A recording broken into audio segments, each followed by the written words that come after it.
Hi everyone, so before we start the video, I just wanted to say a huge thank you for clicking on this.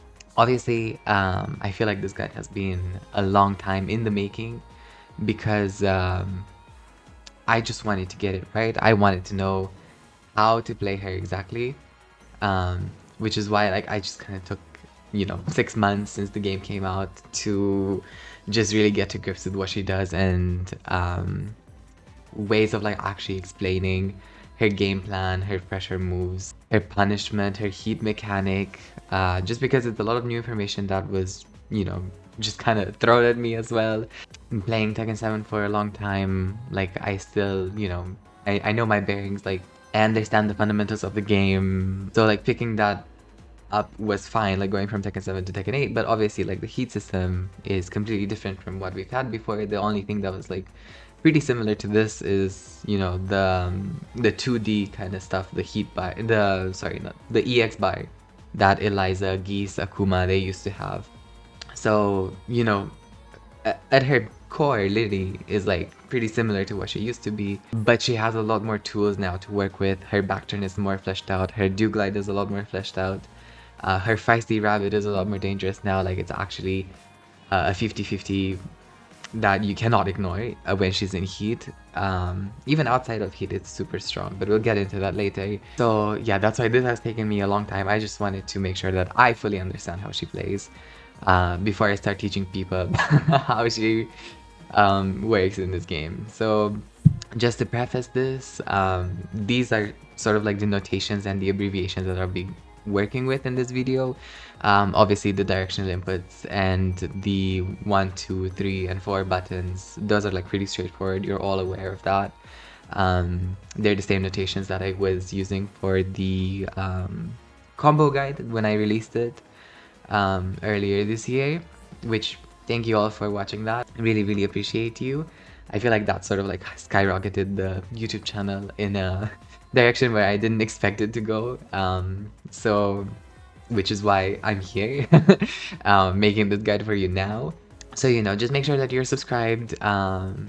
Make sure that maybe you leave a comment if you wish. Maybe you leave a like down. It just really helps out the algorithm to find me. And the other notations like the while standing, full crouch, back turn, and feisty rabbit, these are abbreviations that I used in my previous video in my combo guide. And there were a few comments here and there like asking what they meant, and it was my fault that I assumed that everyone knew. Like obviously people going straight into this game, like not having much experience in Tekken and like the language of the game that is being used online on like Twitter and guides in tutorials, they might not also be aware of that if that is the first video that they click. So I think just having this screen here is going to help out and just really explain like what I mean when I say WS or like FC or BT for back turn, just stuff like that. But without further ado, let's get into this video.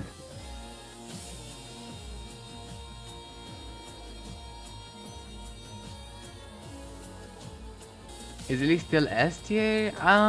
She's probably still like, very strong. But I wouldn't say she's top 10 now, maybe. Because obviously no more like toxic flip over. She's definitely top 10? Oh, I don't know about that. Maybe 11? Between 10 and 11? No, between 10 and 15, sorry. Okay, so I guess like the first chapter of the Lily guide that we're gonna be looking at today is gonna be punishment. I think, like my opinion of Lily, she's kind of like a bit of an annoying character in this game. I think she's super strong, as I said earlier, like between 10 to 15, maybe like closer to the 10 mark, closer to the top 10. I just think, Lily's one of those characters, she kind of excels at punishment. Her punishment in this game is super strong. It's always kind of been very strong.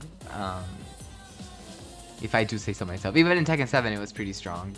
Obviously, 3-1 was a wall bounce back in Tekken 7, and now 3-1 is like a heat engager.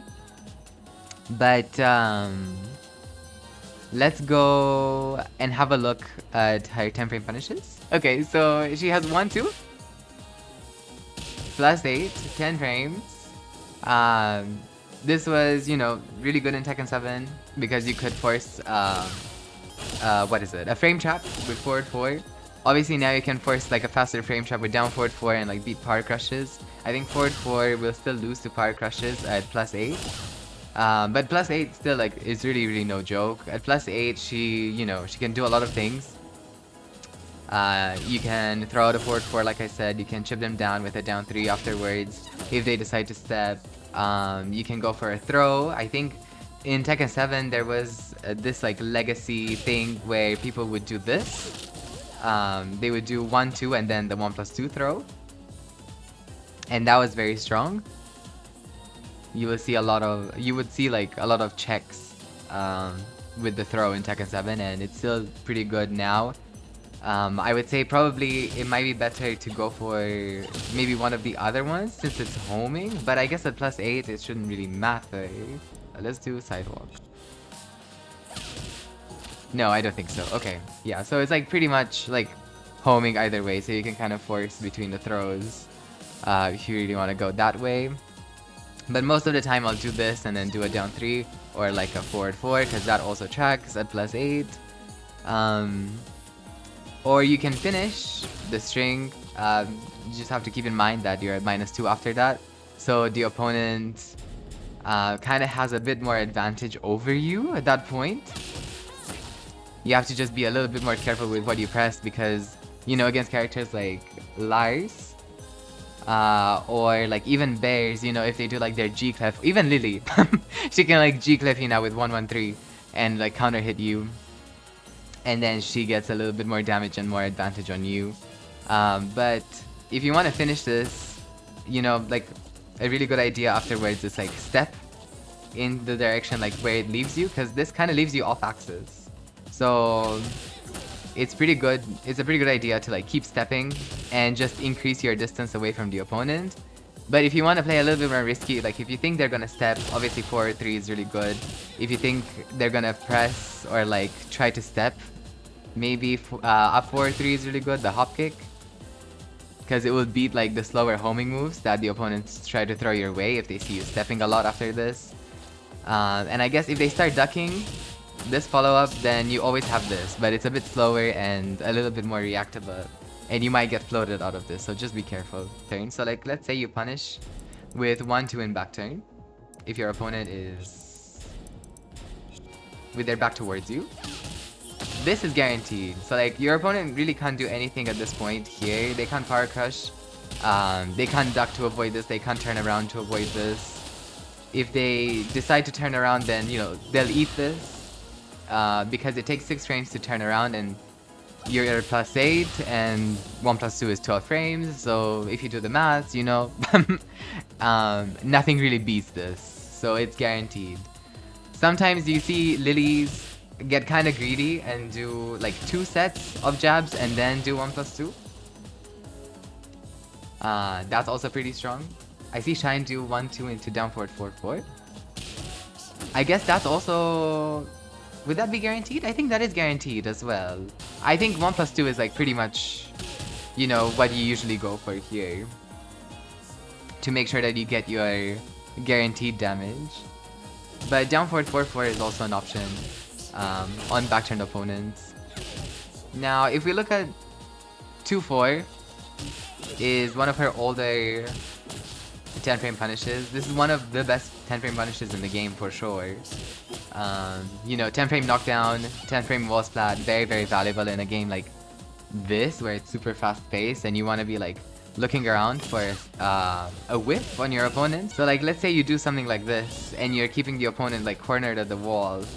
You can kind of like step around afterwards when you have like ambiguous frames, like -3 here, you know, like if the opponent decides to kind of press and you you know, you guess right that they are pressing and you stepped and you make them whiff, then 2-4 is like usually a pretty good option here to guarantee the wall splat, and then obviously you get like massive damage from that. it's also pretty strong to just be doing like sidestep 2-4 to like stop them in their tracks and, you know, get a little bit of pressure on the ground for yourself. Like sometimes you can do, you know, like feisty rabbit. You can like dash in and do a down 3. Most of the time, like I'll dash in, do a down 3, or I dash in, do a down 4-3 on their wake up.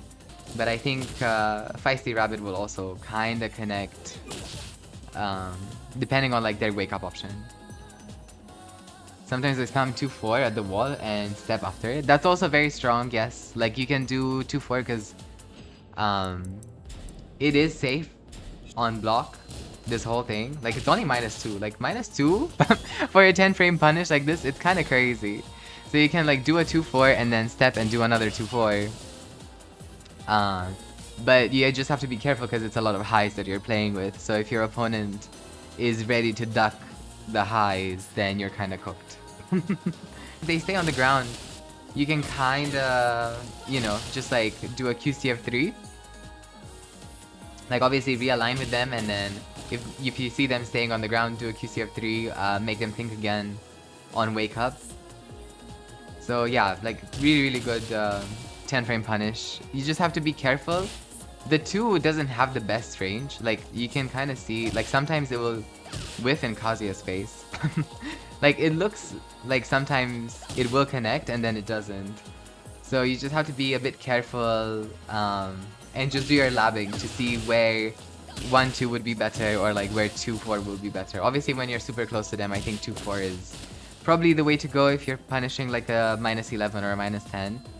But if you're not sure, then go for like 1-2 or 1-1, which is like the new 10 frame punish they gave her in this game. Which leaves her in back turn and +4. At +4 and back turn, like things can get a little bit dangerous. I would say this is probably the 10 frame punish that has like the best range and best hitbox out of all the other ones. It's pretty consistent. Like they clearly want you to be using this move. 1-1 got nerfed. It did get nerfed, yes. So like as a punisher, it's still very strong. So like if you know a move is coming that is -10 or -11, and you're able to punish it with 1-1, it's still very strong. Like they didn't nerf the reward on hit, they only nerfed the situation on block. So it's only -6 on block, but on hit it's still very strong. They don't want you to be using this as a way to start offense, I guess. They want you to be using this as a punish. Is the second duckable? No. So like if you don't duck the first hit, then the second hit is not duckable. I think it jails. Unless she delays it, of course. Wait. Yeah, like that. If she delays it, you can duck it. But if she doesn't delay it, then it jails. After 1-1. Yeah. So like they can interrupt 1-1 afterwards. So like down jab here is guaranteed. Pretty much. Like if she is at -6 and in back turn, a down jab is gonna stop the power crush. You won't be able to get it off. You won't be able to get any of her other options off. I don't think this doesn't jump over either. You don't have enough frames. So if you want to stop people from mashing down jab or power crushes or jabs, just mashing after 1-1 on block, then you have to finish this. So it's a bit more of a commitment that you need to take now after the nerf in patch 1.05. What do I do if the opponent keeps spamming down back 1 when I go into back turn? So that depends on your frame advantage. So like obviously at -6 you can't really do anything to prevent it apart from finishing the string. At -4 you can do the power crush. So in this situation here, at -4 and back turn you can do the power crush to stop the down jab. Or you can do the back turn 3+4 to stop the down jab. Also, this will jump over, or you can just like finish the string always. It just depends on like how you put yourself in back turn. Like obviously if you go into Root of Eva, like people won't be able to like down jab you here unless you're like super slow with her back turn options. But at -4 there's always the power crush and there's always this. Yeah, so after down forward 3+4, it's the same situation. Back to 1 and down forward 3+4. have the same situation when you go into back turn. So if you want to stop people from pressing, do the power crush. Or if you want to be a little bit safer, go for this and get your pressure that way. But this doesn't really apply to 1-1 because, you know, it's -6 now and you can't really do all that. The only way that you beat the down jab with 1-1 is with the finishing the string. Or if the opponent is slow, you can then power crush them. But I wouldn't rely on the opponent being slow with the down jab after 1-1. But after 1-1 on hit, you know, being at +4 is really good. Obviously, this becomes a bit of a frame trap. It won't beat power crushes, but it will beat like most of your opponent's options. You just have to be careful with sidesteps. I think people can still sidestep this at -4 because it's kind of linear. I've definitely stepped it in Lili mirrors. But obviously, if they start pressing anything but a power crush, then you get a combo. And it's pretty strong. But obviously, she has back turn down 2, which is really good. It will go under jabs, it will go under highs, high crush. And back turn 3 as well. Both of these, like back turn down 2 and back turn 3, they will both high crush. So these are pretty good options at +4 to be going with. Back turn 3 is 14 frames, so you'll probably either like trade with your opponent if they start down jabbing, but you will always go under highs, which are, you know, like usually 10 frames and the stuff that will interrupt her at -4. Yeah, so like, you know, after 1-1 on hit, then usually I'd recommend like going for back turn down 2 or back turn 3. Force a mix up between those two because they both track really well. The hitbox is really nice.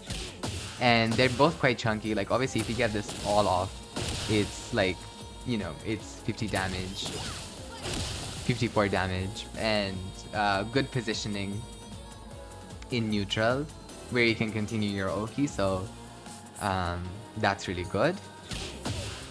And if your opponent is being super patient after this on hit, then, you know, you want to continue your pressure going with back turn 3+4. Alternatively, you can also go for a back turn power crush. Sorry, not back turn power crush. Back turn throw. This used to be homing before the patch, but now it doesn't home anymore. So just have to be a little bit careful with like the range and positioning with your opponent. If they're not sidestepping when you're in back turn, then, you know, like this is a pretty good tool. I don't know if they actually can sidestep it.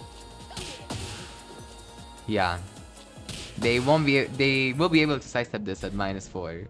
But yeah, so I think that's like, you know, the 1-1 situation in a nutshell. Obviously, you can get a little bit more creative and like start doing mini ducks, and then, you know, like go for the back turn sweep, kind of mask it a little bit into that, and then get a little bit more damage that way. Obviously, if you have heat on and you're punishing with 1-1, this is also not a bad idea. It's pretty good damage, very chunky, and will break walls if you're close to them, and they can be broken. And obviously at some ranges it will wall splat the opponent if you like position it properly. So let's say the opponent is like in back turn, this is all guaranteed. Like they can't really do anything about this. This is all guaranteed, and obviously you're at +6 and like they're on the ground, so you can kind of dash in and do like a down 3 depending on like their wake up options. So that's pretty strong if you want to alternate it between 1-2, 1+2, and 1-1-3, because it's quite chunky, and then it leaves you closer to continue your pressure, which is really good. So like if the first jab counter hits the opponent, then the whole string is guaranteed. So you can kind of make her, you can kind of set it up in a way, like after sidestep 1+2, you can kind of do 1-1 because you're neutral. So a lot of people will try to challenge you if they think you'll step, and they'll try to do like a slower homing move. So that's when you do like a 1-1 to kind of interrupt that, and then you can either go for like the back turn mix up, or you can guarantee the whole string if you see the counter hit spark effect. And there's many more like situations, like even after this, sometimes it's pretty interesting to go for 1-1. I think maybe after back 1 as well, like if you cancel it and then 1-1, that could be interesting. I haven't really done that, but it's something to explore, I guess. After throw breaks, maybe after the heat burst, you know, because you're at +1. After down 3, you're at +1, so if your opponent is like, you know, doing a jab or something slower, like a homing move to try to catch you, then 1-1, 3 counter hits them, and then you can get the whole string off. But I think that's pretty much it for the 1-1 situation. So for 12 frames, she has a few. She has 1+2. 1+2 is like a pretty good like get off me tool. This used to have a better knockdown in Tekken 7. Like if the opponent didn't press back, then you could get a hit on the ground, guaranteed. But this is a little bit of a nerf to this move, like going in from Tekken 7 into Tekken 8. It pushes them super far, so like you have to dash in and force the mix up on wake up instead. But regardless, it's still a pretty good move. Against characters like, I don't know, Bears, Zafina, maybe sometimes Raven as well. This is good against, like if he's in back turn a lot. Even with Lili, if she's in back turn a lot, then 1+2 is like pretty good. Especially like after the cartwheel. If she's not doing the power crush, then 1+2 beats a lot of her options. And it's easier to commit to than like a hop kick or something where you might get floated. This will actually like sometimes trade with things instead of getting floated, like especially the back turn jabs, which are 8 frames, you know. But yeah, so like this is pretty good. It's quite chunky as well, 26 damage for 12 frames, it's not bad. You're just kind of like, you know, in a bit of a limbo situation when they wake up, but obviously if you miss forward 2-3, you get launched. But that brings me to the superior the superior 12 frame punish in this game.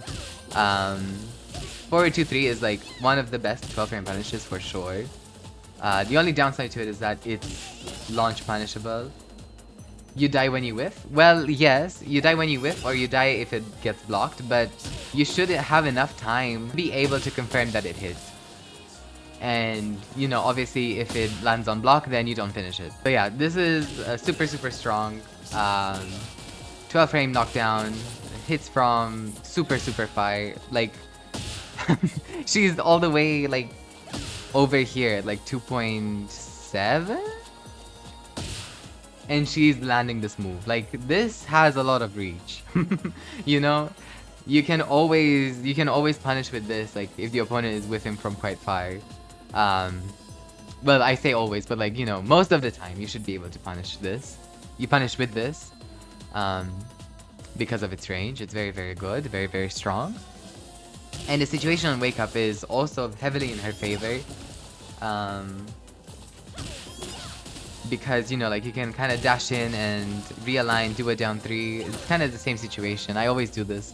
And I always tell everybody to do this when I talk to them about this specific knockdown situation. You either like dash in and do a down 3 or dash in and do a down forward 3, in my opinion. Like I think that's usually the strongest thing to do. And then, you know, you can get a little bit more creative afterwards with like a forward.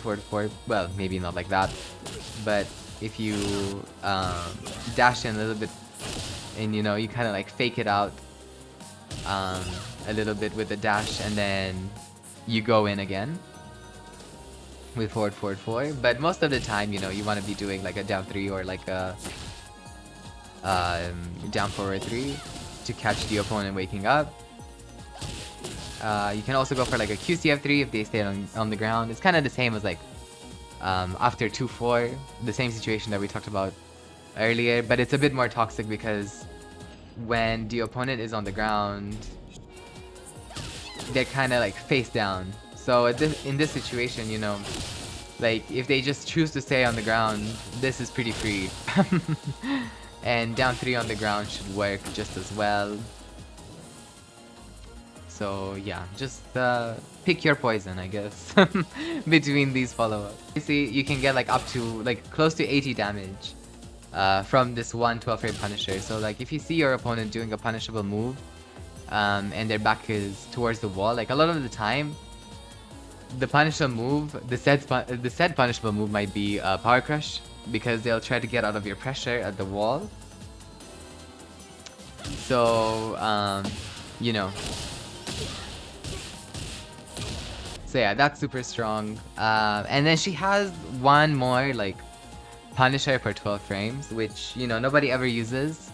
Well, I've seen, like, a few people use this, but, nobody ever uses this. She has 4-1. She has 4-1 as a 12 frame punish. It's not very good. I would say. Never use this. I use 4-1. Okay, it's no, please. Never use this move. 23 damage when you could be having 30 damage and a knockdown. No, thank you. For pressure? Mama, what pressure are you getting from this? It's 0 on hit. 4-1 is so random for a punish, right? Like, why would you ever use this? The only time where I can think to use this is when you want the follow-up. When you wanna... Sometimes, if you punish with this enough, people will try to challenge. And then you get the extension off. So you can kinda do that. Just gotta be careful, because, like, obviously, it's not guaranteed. And it is -11 if you try to go for this. And you can't really do anything with your frames here either. Like, you could go for, like, a jump back 3, maybe. You use Divine Step after 4-1. That is crazy. I don't think anyone would actually allow me to get away with the Divine Step after 4-1 in ranked. I think that would be insane. Fall for it? Okay, well, when Steffi Black falls for it, and then I'll come back and apologize. Right, so I would say don't use this. Use forward to 3 if you really have to. And if you're too scared to use forward to 3, use 1+2. But at least use one of them. Just not 4-1. Please. Okay, so then 13 frames is where it gets a little bit juicy. Obviously, everything above 12 and like up until 15, you want to be punishing most of the time with forward to 3. But when it gets to 13 and like 14, you can kind of get a little bit more creative with your punishes. Because she gets down forward 4-4 now. This is really chunky. 35 damage, 5 more damage than forward 2-3. And it leaves you standing close to the opponent at -2. You kinda, like, not necessarily give up your turn, but at -2 you have to be a little bit more careful, especially, like, since we looked at this earlier. It's kind of the same situation. Like, after down forward 4-4, you kind of have to guess a little bit more at that point of, like, what your opponent wants to do. A flowchart of mine has just been, like, down forward 4-4 into throw. One of the homing ones, because a lot of people like to step after down forward 4-4, so, you know, you get to catch them with the homing throw instead, and then they have to break it. If they don't break it or, like, get counter hit by it, then you get more damage. But then, you know, sometimes people get quite mashy after this, and you might have to make, like, a crazy read where you do a down 1+2 afterwards. If your opponent gets super mashy, like, this should kind of invalidate, like, most of their options. They won't be able to do anything, I think, to beat down forward 4-4. Maybe a down 4. I underuse down forward 4-4. I think it's super strong. It's super strong. You want to be using it as, like, a mid check in neutral, because it's super fast. This used to be 15 frames in Tekken 7, and now it's 13. And you can really tell the improvement that it's made. You know, like this 2-frame difference. So down forward 4-4, super strong. It tracks really well. I use this a lot, like after down forward 3, to catch people mashing. But using it as a punish is also really good. Like, if you are sidestepping and you see your opponent whiff, this is, like, pretty chunky to just, like, chip away at them. And then obviously sometimes you can get 2 of them in a row. Like, if the opponent decides to go for, like, quite a slow move, sometimes you can get 2 of them in a row, and the second one might actually counter hit. So, you know, the more you know. Can also go for, like, the heat burst after this, or you know, 1-1 or down back 3 as well. Do you hit confirm the second hit? You can, yes. I think it's a lot easier to hit confirm on counter hit, but the window is a lot tighter on normal hit. But you can confirm it. Yeah, and then obviously this is like kind of strong in the back as well. You just have to be careful with doing this on the back because you're at -2 here, so like the opponent can theoretically do a move from back turn if they have one, or a power crush from back turn if they have one, or like turn around and you know, kind of like try to counter hit you if you're not careful with what you're doing. So yeah, just bear that in mind, that you're always at -2. So like even if this hits you're at -2, if the whole string hits you're at -2. The only thing that changes is when this is on counter hit. Then you're at +5 and you can get a little bit more creative with your follow-ups at this point. At +5, you know, like you can go for a down 3 maybe, or like a down forward 3 afterwards, but most of the time you'll want to confirm it because that's so much damage. And then obviously you can counter hit the last hit as well. If this just like randomly counter hits, if you play with your timing and then the opponent suddenly presses, if you delay it, if you max delay it like that, you know, where it doesn't combo but the opponent presses into it, then, you know, like she can get a +8. And then, you know, you kind of do the same thing that you would normally do at +8, like a down forward 3 or like a forward 4 or a down 3. Even another down forward 4 is also an option in case they want to power crush you. A throw is not a bad idea either, so yeah. The world is your oyster at +8, really. And then she has another 13 frame punish. Back to 1. Back to 1 is like one of my favorite punishes of hers. I think this move is super interesting and maybe underexplored sometimes. If you land this move, like obviously you're at +7 and you have a choice to either go into Dewglide or into back turn. And both of those stances are pretty dangerous when you're at +7. Like the opponent won't really be able to press much into your +7 at that point. Like I think if they press maybe like anything other than a power crush, you get the back to 1 heat engager off safely. I think QCF 3+4 beats power crushes at +7, depending on how fast you do it out of the +7. And then obviously you're at +17 if it lands, so that's very strong. I would recommend, you know, just like going for either of those. Sometimes this is really good as well, but not as effective as the other ones.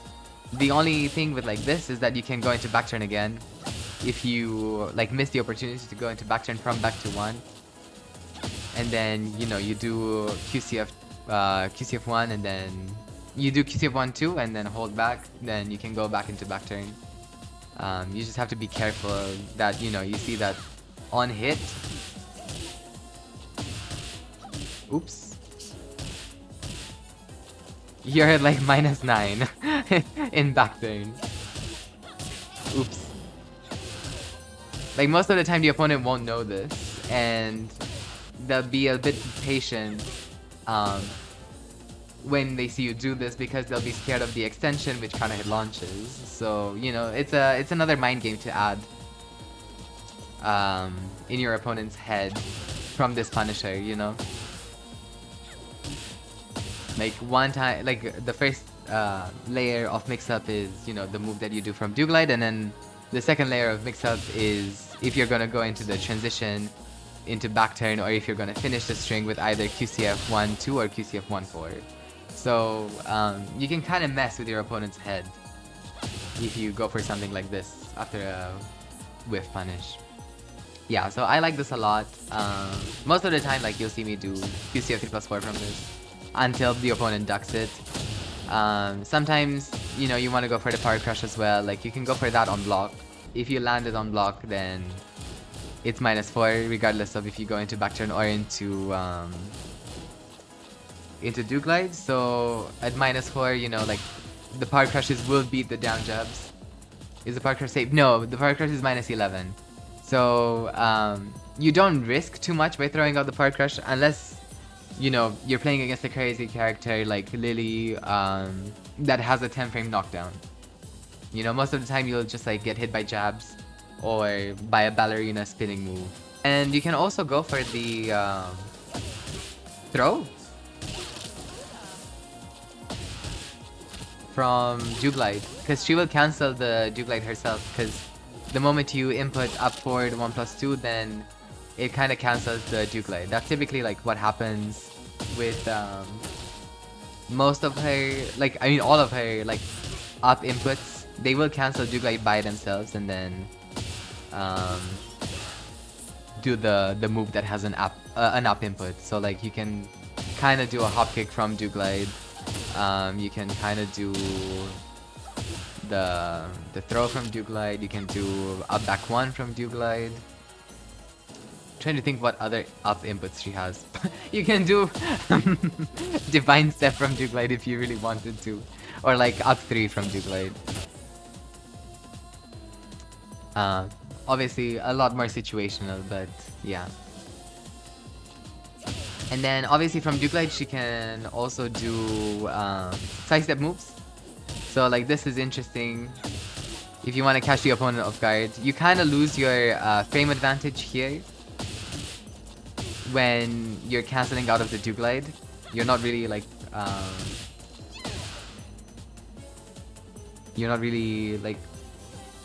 getting to use your frames anymore, and you just kind of have to rely on the mental pressure that you're inflicting on top of your opponent. Blavey, hello. Your name after that move? Yeah, after the after the QCF. After her QCF stance. This is her Dewglide. If she goes into back turn after back to 1, then she's at +7, and this becomes a little bit scarier than with 1-1, because obviously after 1-1 she's only +4, and then back to 1 she's at +7. So like the frame trap becomes a lot stronger with this. They can't power crush this. They won't be able to power crush back turn down 2 either. So you know, at this point this is like a bit stronger than the back turn 1+2 is a bit stronger than back turn 3-4, since I don't think they'll be able to step it either at +7, but I could be wrong. I don't think anyone stepped it for me when I was at +7. But yeah, you can go for back turn 1+2 a lot safer after back to 1, I would say, on hit. But other than that, you know, like the same situation, back turn down 2 or like back turn 3, both super strong after that if you want to go for the back turn mix up. And then the cool thing about it is that when the opponent is in back turn, then you can kind of get the back turn 1+2 off for free in that situation. So like if you land back to 1 in back turn on the opponent, then you can, you know, most of the time she'll get this off. And depending on like if they turn around fast enough, or if they start pressing when they're in back turn, then it will kind of realign them to you. But if they don't, if it doesn't realign them, and you can notice that you're not really gonna get a combo, then do QCF3 on the ground. That's guaranteed. I like to do this a lot, like on back turned opponents, because it's just a lot of damage. So back to 1, and then obviously if they don't duck fast enough, you get the heat engager off, or you get back turn 1-2 off. That's pretty strong as well. If they decide to turn around somehow and like block mid, if they're like super fast with it, then you know, you go for back turn down 2. It's kind of like, you know, you just have to see what the opponent likes to go for, but most of the time I'll go for back to 1 into back turn 1+2 if I see that I'm super off axis or like in the opponent's back, because then she gets quite a bit of damage. If they turn around after back to 1, they will realign. Yes, She just kind of, if you really want to punish something that is 14, you can kind of do this. But like, why would you ever do this when like 4, 2, 3, and back to 1 exists, or like down forward 4? You can do this, I guess, and it's 17 damage. Down forward 4/4 is go-to. I like down forward 4/4, but most of the time, like, if I see a 14 frame, like a minus 14 frame move, I'll just go for 4-2-3. And then just get the knockdown. It just depends on what you want in that certain situation. Like, if you want the damage and, like, being close to the opponent, then you go for down forward 4/4. But if you want, a little bit more space from your opponent and you want to force a mix-up on the ground, then you go for 4-2-3. So, like, you can kind of pick and choose with your punishes. You can get a bit more creative when stuff gets to, like, 14. But she doesn't get anything too chunky for 14. Is 2-4 Oki better than 4-2-3?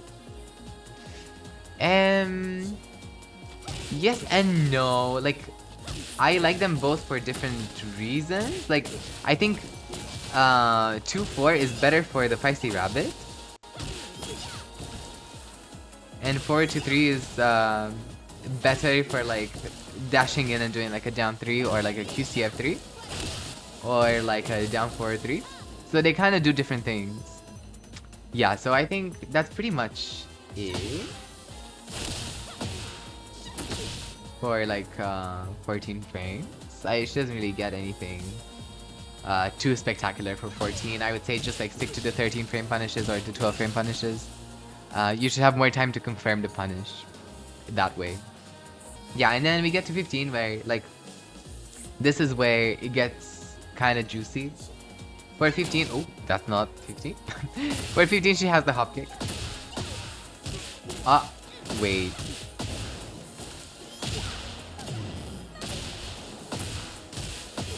And then, you know, like do that, or like go for the feisty rabbit mix up after the 4-4-3. So yeah, that's a very good like 15 frame punish. It could do a little bit more damage, but you know, it is what it is. And then she also has 3-1 for 15 frames. Heat engager, very long range with punish. Oh well, okay, maybe maybe not that long range. But it should usually like punish really well from quite far. And it's very strong. Obviously in heat, if you're already in heat and you're punishing with 3-1, then you hold forward and then you get a combo. And this is, you know, like, it can get quite a bit of damage. You can do quite a lot of things with it. The tracking on it too, yes. It tracks really well to one side, 3-1. I think you can kind of step it to the other, but most of the time, you know, you're not really stepping that. It's really good to be fishing out with this move a lot. Like, I use this a lot. I'll like, you know, stay kind of at range and like fish with the standing 3. Use 3-1 while sidestepping. You kind of have to like, you have to be holding up as you're inputting the 3. If you land standing 3 on block, you're at -11. So like, the opponent knows that you're kind of punishable, but they also know like the extension might be coming. So, you know, at that point, you kind of just have to cut your losses and, you know, just think what would give you the best advantage. Like, what move from back turn is going to work most in your favor. Obviously, not many things will be able to like counter hit your opponent properly unless they're like super patient. But you know, sometimes you can get away with a back turn 3, like if they go for like a high, because you know the distance is quite big between you and the opponent, and like jabs, you know, they'll kind of whiff if you try to go for back turn 3 or back turn down 2, because you know they're both high crushing. But you know, if they use like a long range mid or, you know, like a faster mid, then you'll probably get counter hits. So just be careful with that. There's also, you can also do this if you really wanted to. I guess this is also kind of a 15 frame punish, but highly inferior to 3-1. A lot less damage, and you don't get the heat engager, but sometimes you don't want to commit to 3-1 just in case you don't get it off, and then +5 and then into Dewglide is pretty interesting also. I like doing the QCF 3+4, or you know, QCF 2-1 is interesting as well from that position. So, you know, you can kind of mix and match if you think 3-1 is going to get blocked. Okay, so that's 15 frames, I think. And then for 16, she has down forward 2, you know, just another launcher. It does a little bit more damage than the hop kick. And I think it has better wall carry most of the time.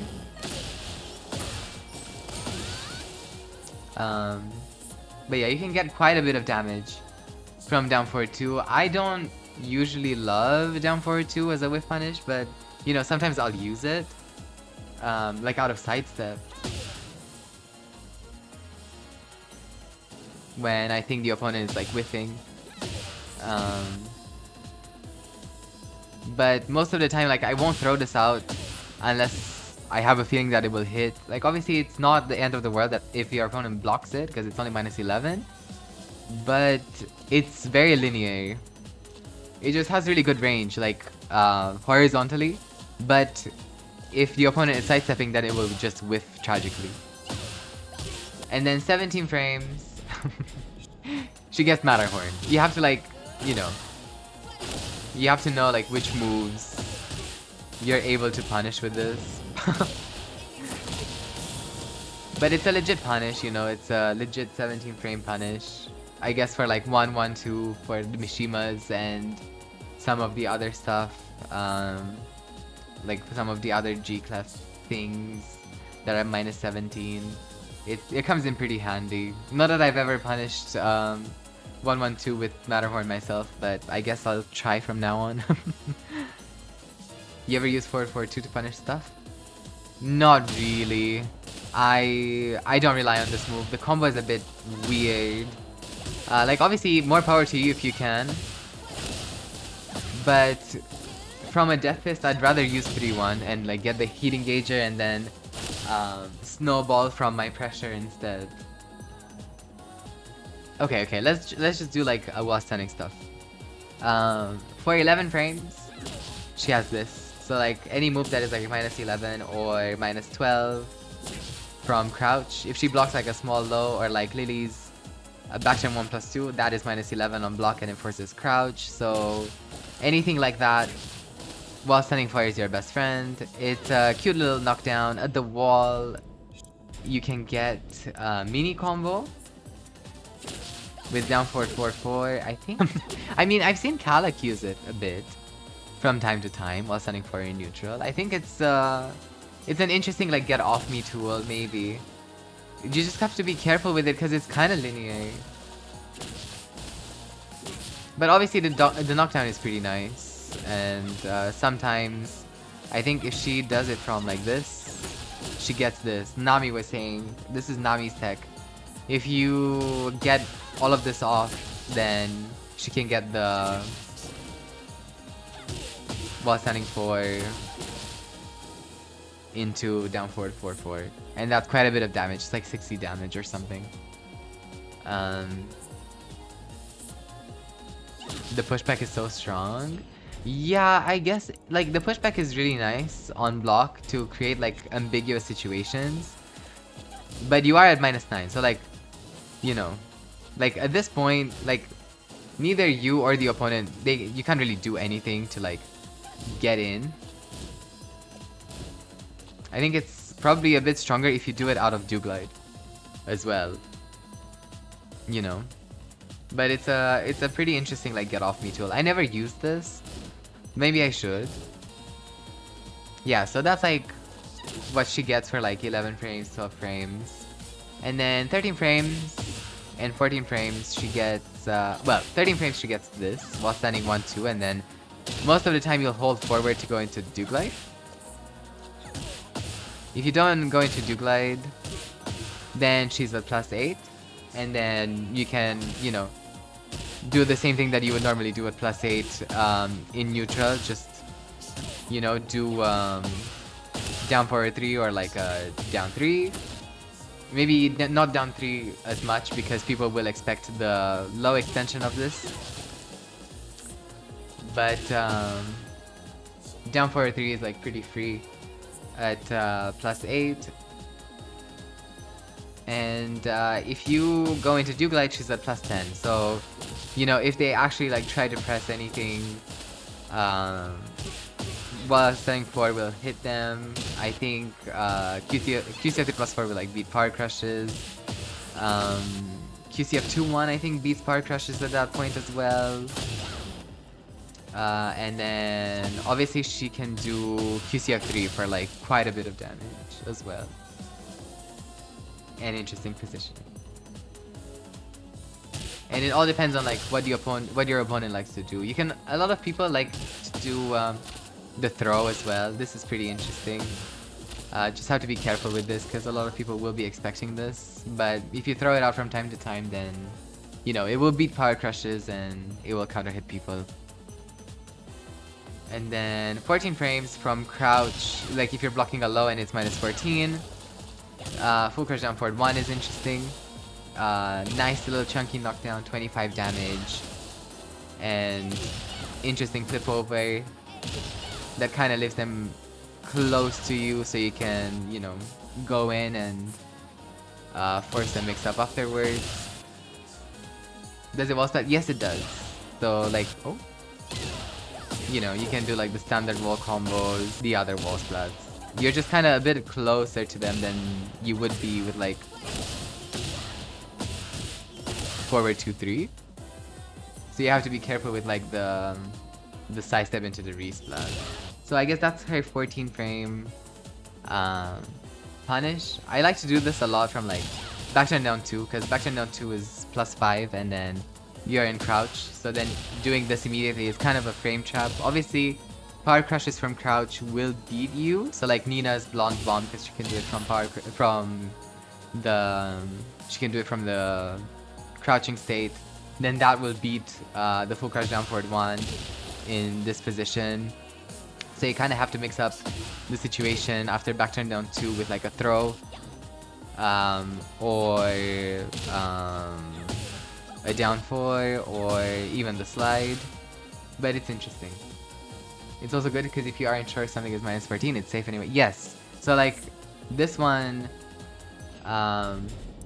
if the opponent blocks full crouch down forward 1, then it's only -6. So like realistically at some point you can still kind of step and sidewalk, but you know, not as much as like a -4 situation.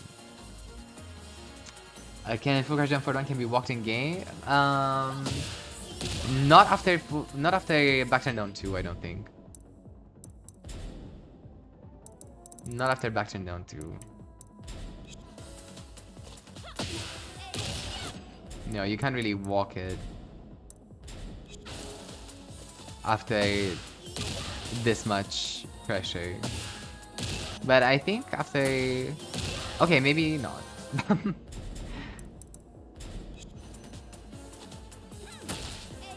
Okay, to the left? Yeah, to the left you can, like after this.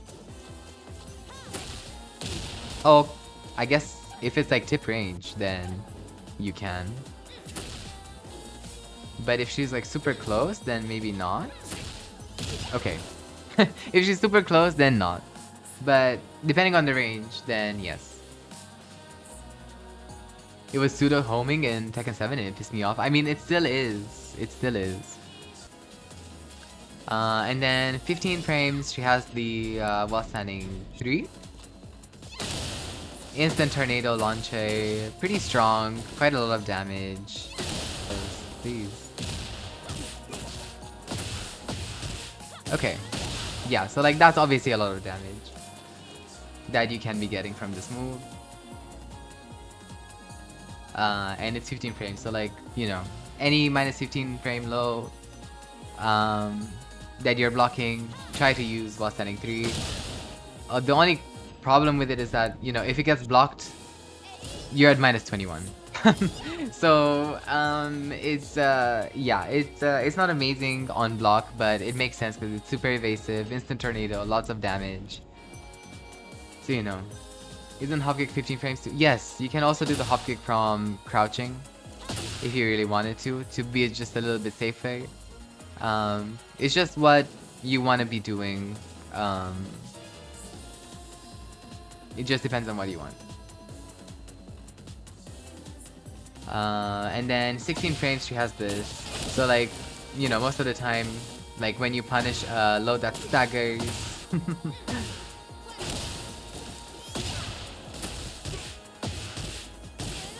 Yeah, and that's like 80 damage. That's pretty strong. And I think that's like pretty much it for in terms of like her punishment.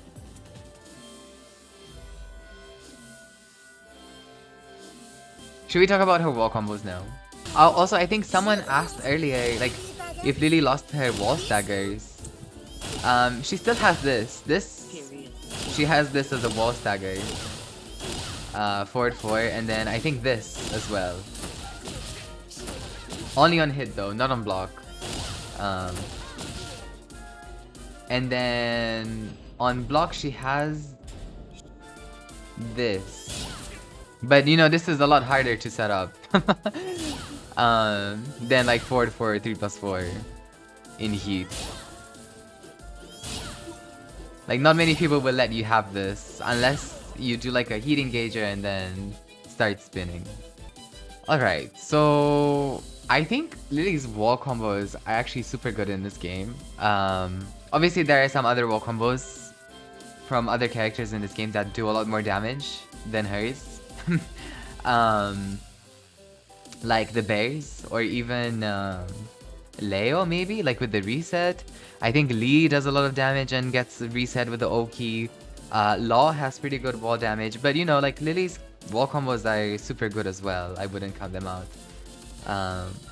And they give her quite a bit of pressure and quite a bit of Oki afterwards. So it's kind of like going from Tekken 7, you know, like you couldn't really resplat. So like you would get a wall stat in Tekken 7, and you know, like you couldn't really screw unless you did, you know, like this was a thing in Tekken 7 where you would sidestep and then forward 3, and that would like screw them and like resplat them, and then you could like jump over and do the shine combo with the cartwheel and then the back turn ender, and that was a lot of damage.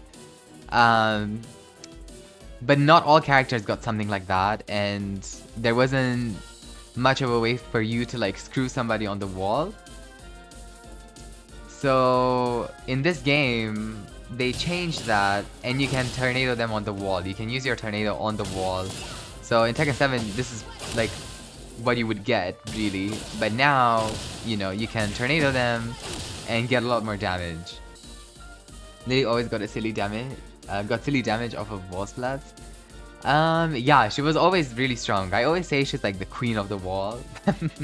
Maybe not so much anymore, but like, I would say she's still pretty toxic at the wall. I'm not gonna lie. Even if they nerfed her a little bit, going from like 1.04 to 1.05, you know, like wall standing 1, 2, 3 doesn't flip over anymore, but she still has other combos that do. So if we have a look at her, this would be like her standard wall combo, right? This would be like the combo that everyone does.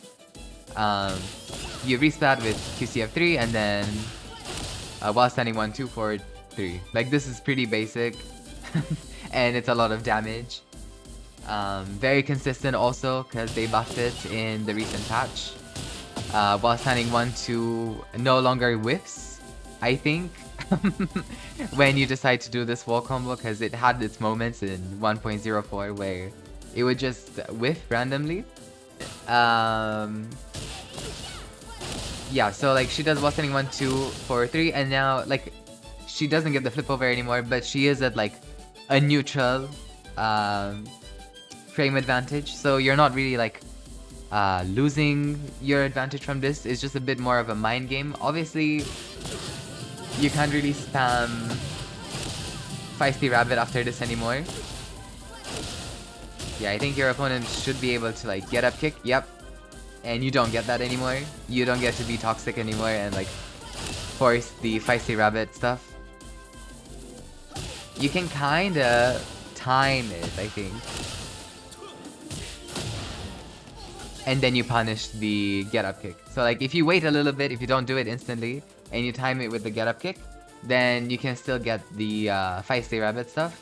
It's just a bit of like a mind game and a timing game between you and the opponent. Just try to scout out what they want to do after while standing 1, 2, 3, 1, 2 forward 3, sorry, and then make a decision based on that.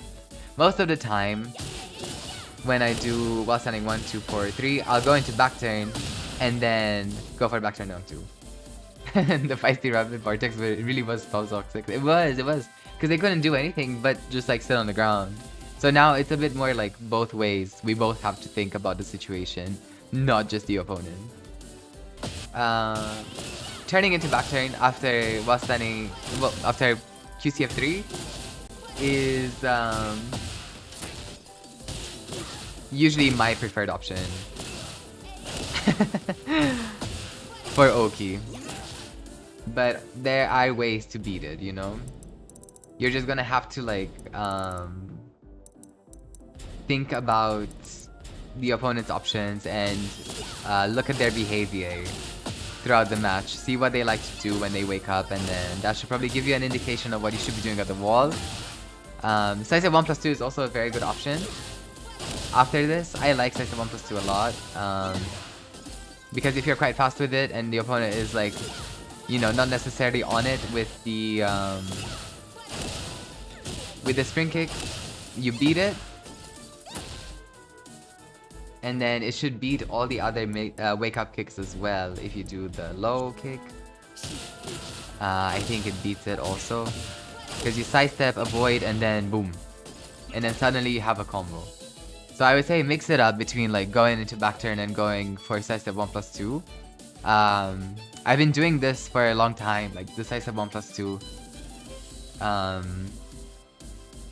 After the wall combo, when I do the back 1-4, upward 4-3, which is like the next combo that we're gonna be looking at before the patch where Vala was nerfed. So when I was alternating between my combos, I was doing while standing 1-2 forward 3 into the Feisty Rabbit stuff, and then up forward 4-3 into sidestep 1+2 stuff. If they're getting up and like, you know, just blocking, then you'll be at 0. But if they're getting up and ducking,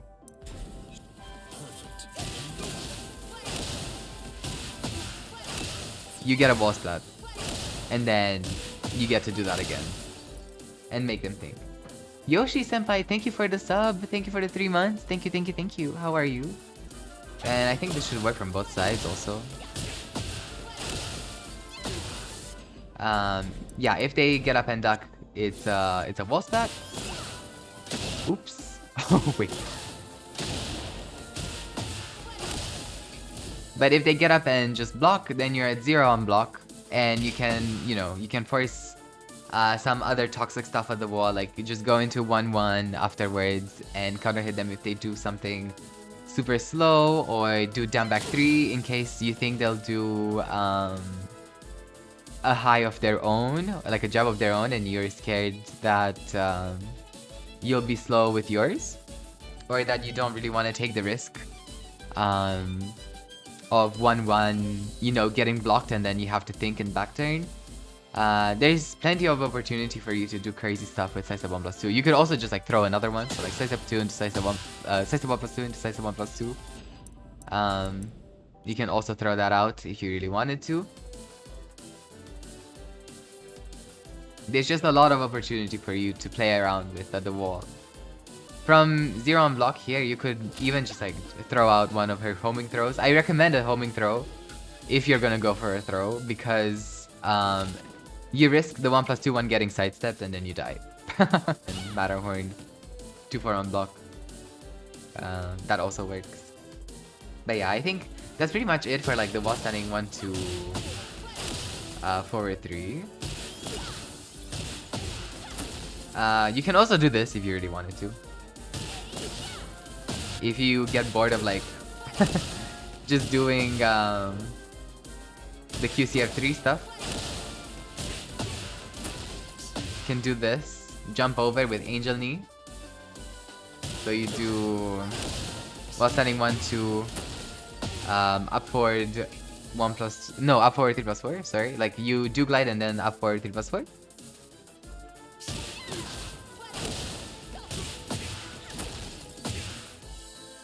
And then, you know, you force the mix up from back turn. Can do back turn down 2, back turn 3, back turn down 3 plus 4, maybe. Or back turn 3, 4. Oh, don't do that. Just gotta confirm that you actually went into back turn. And then you can do, you know, like a lot of crazy things from there. I've been trying to remember to dash block after the wall splat and do down forward 2 for extra damage.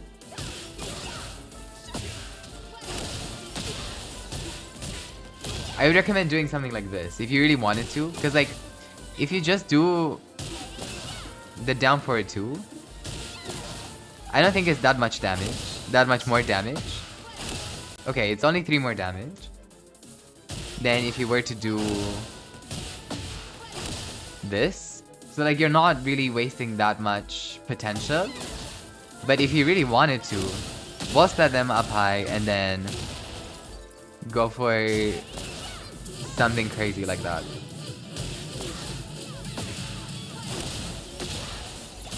Oh, wait. Because you can do this. And then you get 80. 80 damage from this is crazy. You just have to be kind of on it with the QCF3 and then the side step down for 2. 79.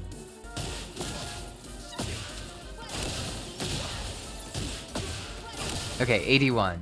I would say, you know, if it's fine if you do it with heat. Like most of the time you want to be popping the heat when, you know, you get the wall. Just gotta be careful with the timing. That's all. And then you do this, you know, you go for the stuff that we talked about earlier, the back turn down 2, back turn 3, whatever. And then as another roll combo, she has this. This is like her second highest damaging combo. Like if you do the whole sequence, back 1 4 into upward 4 3, it's 1 less damage than QCF3 into while standing 1 2 4 3, and it's pretty much the same wake up situation. So everything that, you know, I kind of mentioned earlier with the size of 1 plus 2 and turning into back turn, it's just as reliable with this one as it is for the wall standing 1 2 forward 3. A lot of the time when I'm scared that my QCF3 plus when my QCF3 I'm scared of like doing it just because I think it's gonna take me too much time, or like I'm not gonna do it in time. I'm not gonna be fast enough with the QCF3. Then I'll go for back 1 4. This kind of happens for me when I do this thing. QCF 1 4 on hit. You know, like most of the time here, just because of the recovery, it's like pretty awkward to be doing QCF3 sometimes. It can be done, but because of the recovery, it's a bit weird. So like after this one, most of the time I go for this, or I go for Matterhorn as the wall step for while standing 1 2 forward 3. And you don't need to delay up forward 4 3 in this scenario because you're already doing 2 hits on the wall, so you'll get the scaling no matter what you do, really. But there's another interesting thing you can do with back 1 4 is your tornado on the wall, where you splat them, back 1 4, and then you do 1 1 3.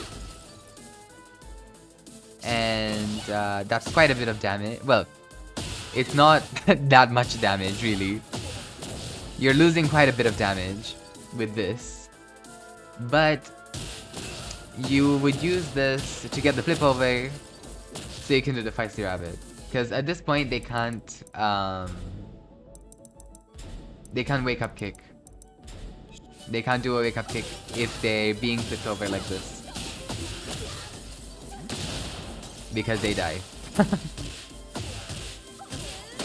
Like that. So I think you're losing 8 damage, which is like pretty significant, but if you get the feisty rabbit mix-up off successfully, then it won't really matter in the end.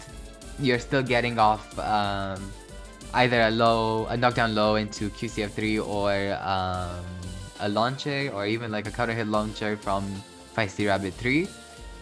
So, you know, she still gets to be quite threatening with this.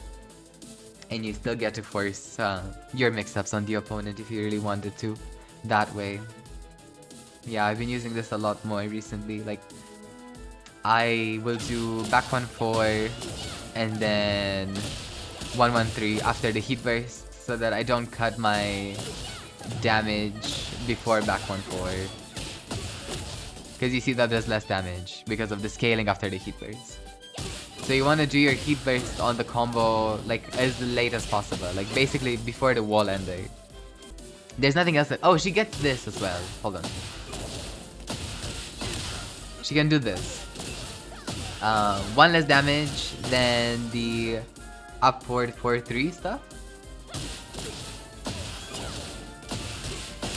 But sometimes, I don't know, sometimes you want this because maybe you're bored of the other combos. I wouldn't necessarily go for this a lot.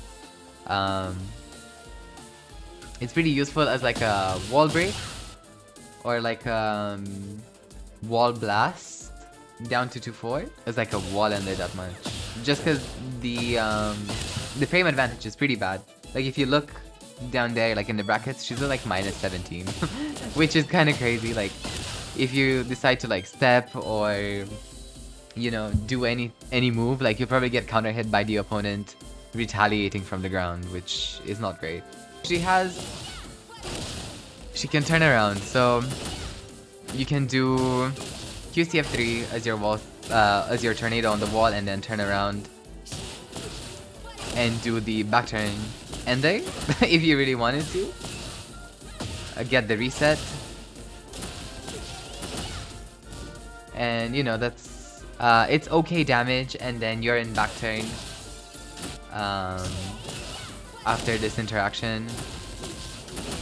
And from this point, you know, like back turn 3 will beat get up kicks, and I think back turn down 2 will also beat get up kicks in this situation. They kind of nerfed this wall ender a lot going in from Tekken 7 to here. Like it used to do 18 reset damage and now it only does 11, and you can lower that down to like 8 if they start spring kicking, or 9. She gets 9 reset damage from this. It's so sad. It's like, it's basically laughable damage. But you know, sometimes you want this for the back turn mix up afterwards. Yeah, so I think back turn 3 beats the, yeah, it should beat the spring kick. And I think back turn 2 gets beaten by the spring kick. So, you know, if your opponent gets super happy spring kicking after this, just hit them with back turn 3, 4. I think she gets both hits off. Yeah. So you get 19 extra damage if they actually decide to spring kick after that. Which, you know, pretty handy. And then you still get wall positioning and can go from there. Oh, and then I forgot about the important one. This one, the new one, that people have been using a lot. The 2 down back 2, full crouch down forward 1. This is the new wall combo that you'll be using to sort of get momentum back for your feisty rabbit.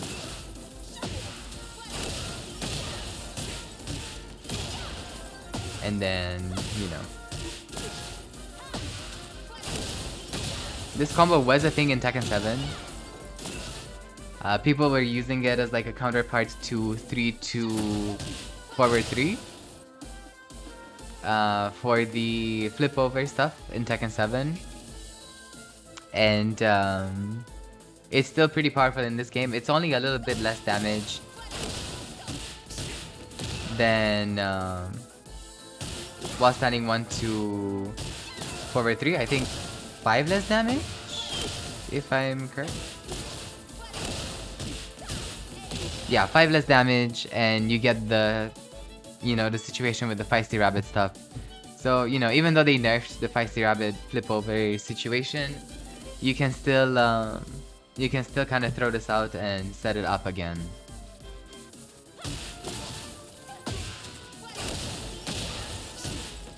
But if you get nervous that you're gonna whiff the jab to continue your combo, then you can just go directly into down back 2 and then full crouch down forward 1 after 1+2.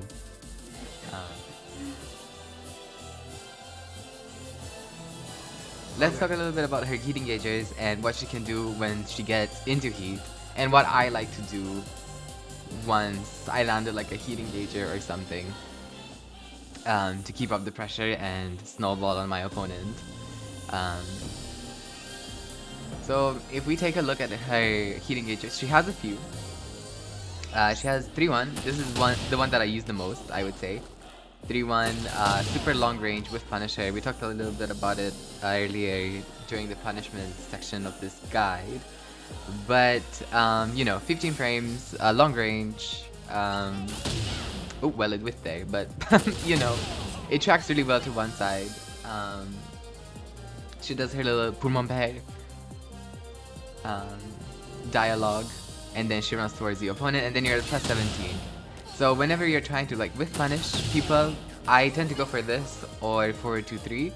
Most of the time I'll go for this. So like if they somehow just like whiff around me, quite close to my face, even like maybe from here, yeah, something like that, I'll be throwing out 3-1 just to try and whiff punish. Sometimes, you know, like sometimes you're gonna be late, but the attempt matters. Because if you get it off, then it's super strong. At +17, you know, there's not much the opponent can do to like retaliate when it comes to this position. So most of the time, I'll go for a down forward 3 or like a down 3 afterwards. This is because like if they decide to mash into down forward 3, then obviously I get a counter hit combo. And if they decide to, you know, keep blocking mid or sidestep, then down 3 is going to catch them and like chip them, and they won't be able to press into either of those. If they press into down 3, you know, like she gets the counter hit like this, and you're at +5 again, and then, you know, can be a little bit more toxic with down forward 4 straight after. Or, you know, if they mash into down forward 3, then you get a combo. I mean, obviously, this if you're already in heat, then you don't really get to do the heat burst there. But, you know, just as an example. Yeah, I would say if the opponent is being like super patient, then after a heat engager like this, you could technically go for a feisty rabbit mix-up if you really wanted to. Can do either the 2 or the 3. I like to mix it up between those two because they're kind of like the same startup frame. So this is 20 frames right here, and then this is 20 frames as well. So it's a bit of a 50-50 on whether your opponent wants to press on this or not, or like duck. So they just have to guess really if they start seeing the feisty rabbit animation. A lot of the time I'll do this and then do root of evil, forward 4, and then stay in back turn by holding back, because then she's at +10, and that's super toxic. So instead of like, you know, getting the safer option down 3 off and chipping them down, then I'll just do forward 4, and then go into back turn. There's also another option that you can do here. So if I make him block, so she can do this, 4, 4, 3 plus 4, and then she's at +7 again. And she does quite a bit of chip damage, which is very strong. Like that's, you know, it's very significant damage, I would say. This chip, and then, you know, from this point where you're at +7 in heat. Yeah, so like this, you know, +7, but it has quite a bit of pushback, so like not everything will reach. Down for a 3, it might reach, but it's gonna get stepped at -7. Let me see, can they sidewalk it? Yeah, they can sidewalk it. So if they try to step it, like they can't really, but they can sidewalk it. So I wouldn't recommend doing a down for a 3 after this unless you're super close to them, like at the wall maybe, and they're more reluctant to press. The stuff that I usually go for is the down 3 because you can see it tracks them. Or like a standing 3 like this. And then obviously she can go for the heat dash combo afterwards if it lands, and your opponent presses into this. Something like that. Just gotta be careful because at +7 here, if you do standing 3, then power crushes will be able to beat you. So you will lose to power crushes with standing 3, but with down 3 you won't. So I would say mix and match between those two and see what fits your opponent's playstyle as well. That's important to just like throw this out every now and then, and you know, make them guess a little bit. Trying to think what else I do from this. That's pretty much it. Like down 1 will whiff, forward 3 won't whiff, but like you won't really be doing forward 3 from this because you lose to power crushes and it's quite slow. Sometimes I'll do this and then the heat smash, because it catches sidestepping, and if people start pressing from sidestep, then you get all of this damage off. Wait, you want to be doing like a long range move. I would say even forward 4 is a bit risky sometimes. If they start stepping, you know, like they'll be able to move away from you. Ideally, you want to be throwing forward 4 and down forward 3 at +8 the most. Just so you make sure that they're fully homing. Because at +8, like this, both of them track. But, you know, they kind of gate kept her with the +7. So she doesn't get anything too crazy. Then sometimes I'll do this thing. I'll charge up forward 1 + 2 twice. And then when they block it, they're like -12 here. And quite far away from me. This is quite good when, you know, you're trying to get them to the wall and then you want to be doing a forward 1 + 2 after, a forward 3 + 4 after as well. Just to continue the chip damage and the plus frames. So then, you know, they get annoyed, make a mistake, and then you kind of hit them with 3-1 afterwards, or any other move of your choice that we've kind of discussed there, like down 3. So yeah, that's pretty strong as well. You always want to just be kind of like mixing and matching your options after the heat engager, just so the opponent, you know, doesn't get too confident blocking all of your options, and you don't get too predictable. If they do, if they just like, you know, keep blocking mid, then you can kind of chip them down with down 1-2 as well and get a little bit more pressure that way, and then be in back lane. I guess you could back to 1, but like I wouldn't trust back to 1 with my life at +17, because the hitbox is really weak. So if you're just like slightly further away from them, you know, back to 1 is I don't know. I don't know. maybe you could make the case for it, but why would you do back to 1 when you could do down forward 3 and still be at plus frames on block. Pray that the Yoshi doesn't flash. At plus 17, like, if you do down forward 3, he won't be able to flash, right? Because flash is like 6 frames, and down forward 3 is 20 frames, and you're at plus 17, so, you know. Oh, you can also do a throw. Like, at plus 17, you can do a throw as well. But just be prepared of people ducking after plus 17, so, you know, it's a bit risky to be doing a throw day. I've had many matches that I've lost because I've done a throw day and people have been ducking just instinctively or on a read, and then they've launched me because I didn't throw. So yeah, just be careful not to get too predictable. If you're throwing out too many lows and then you throw out, you know, one of her generic throws or the up forward 1+2, then I guess don't be surprised people are ducking. But 3-1, super good healing gauge. The only downside to 3-1 is that you can parry it. So you can parry the second hit of 3-1. Characters like, I don't know, Jin, Jun, Asuka, like all the characters that have punch parries. Even Lili, she can parry the 3-1. So, you know, it's best used as a whiff punisher. Even though, like, you know, when you're in heat, you want to be using it sometimes as a way to get pressure, because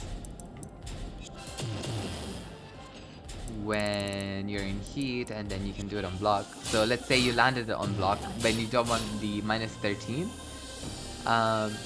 You can hold forward to spend your heat meter and then be at +5 instead. And then at +5, you know, you recycle everything else, like the down forward 4, the down 3, throw, something like that on block. But you just have to be careful throwing this out on block against characters with punch parries or any other type of parry, like Leroy,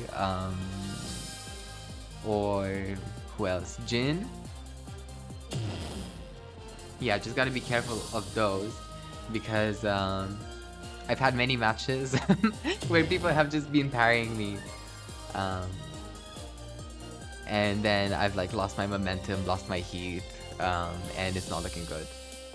If you have a read, you can do only 3. Yes, you can. So like, if you know that your opponent is going to be parrying you, you can just do the standing 3 by itself and then do the heat smash, or do anything else from back turn. You could even like fight the rabbit, or maybe not back turn 1+2 if they're parrying, but one of her lows, back turn down 2 or back turn 3 even.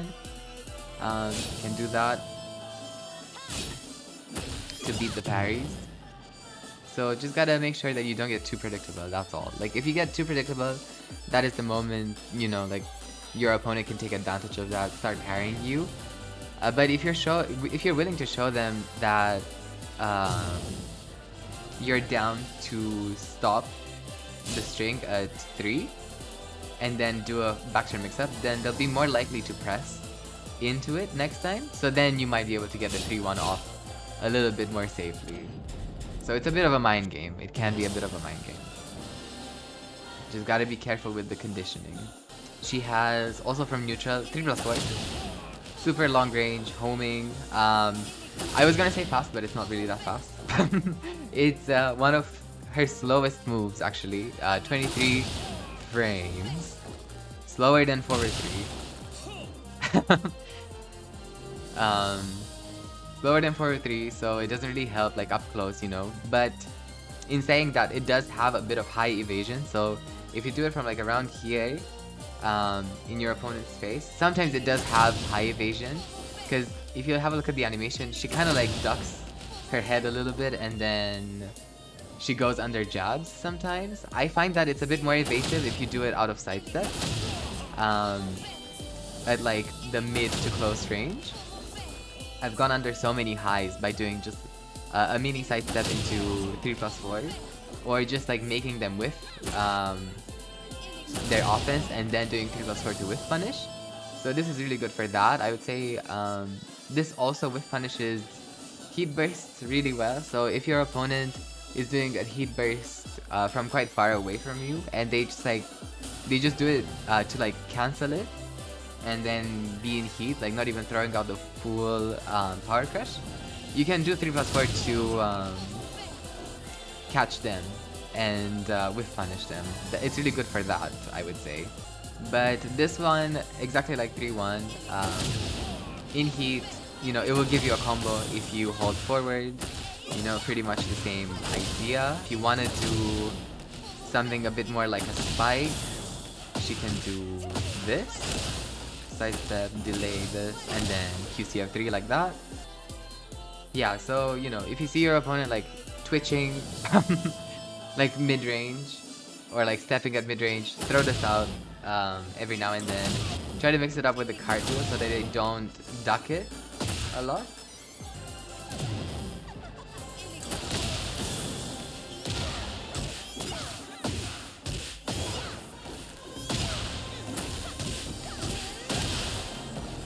Yeah, I guess you could do something like that.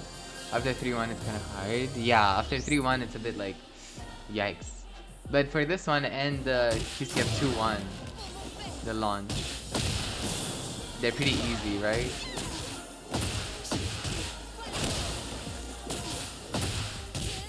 Something like that. Then she has another homing heat engager, QCF 2-1, that comes out of Dewglide. Same idea, hold forward, you can get a combo out of this, right? So then this is really good if you're trying to catch your opponent stepping, like you can kind of fish with this. I don't really do this very much because I prefer doing QCF 3+4. But if you land back 1 on counter hit, then this is guaranteed.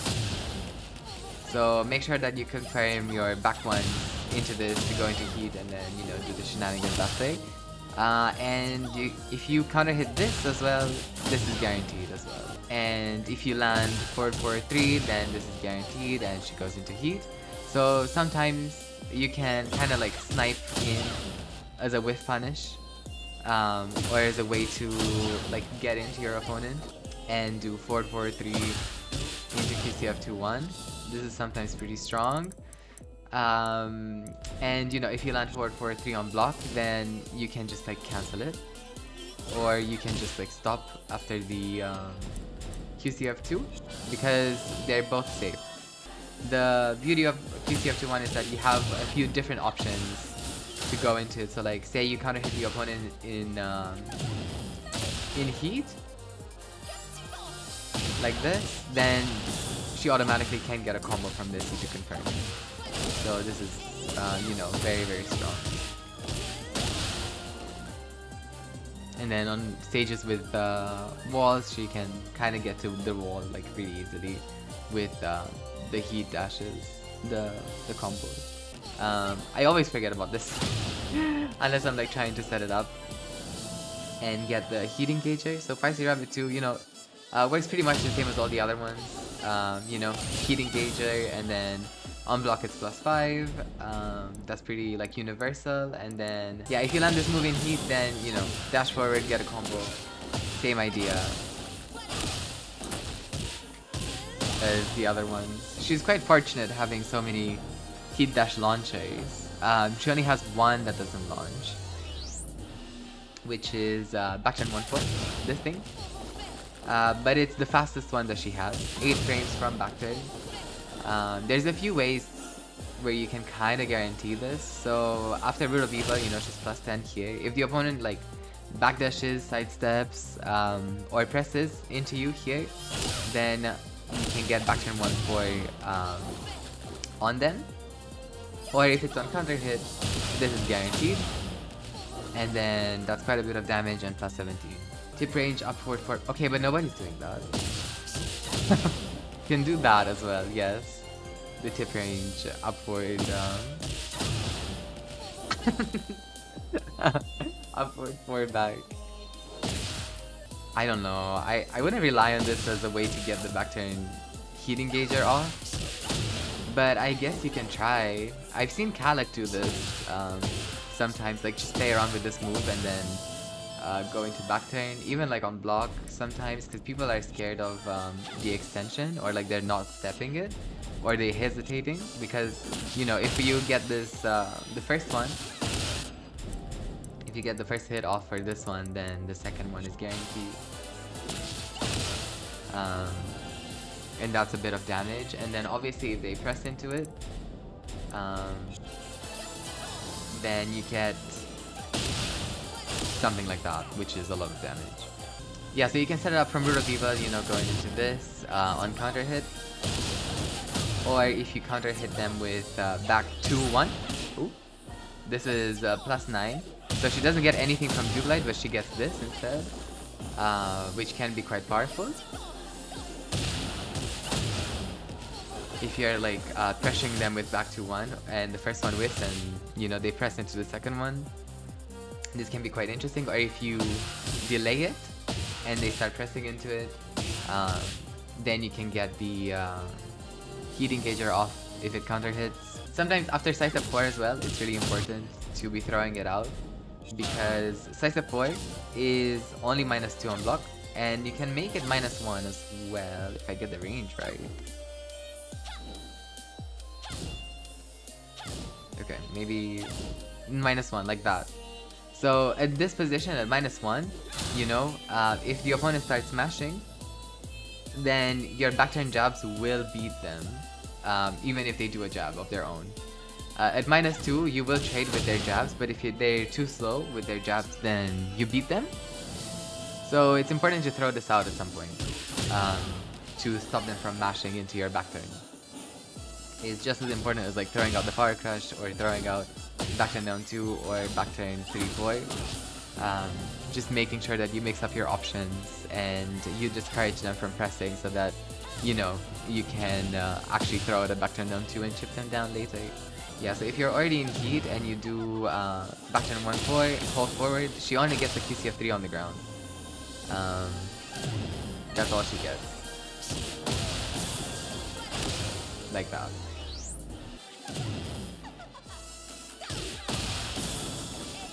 Like that? Oh, I feel like that might be the play. If you do this at the wall, like obviously you would want the walls flat instead. But you know, if they're like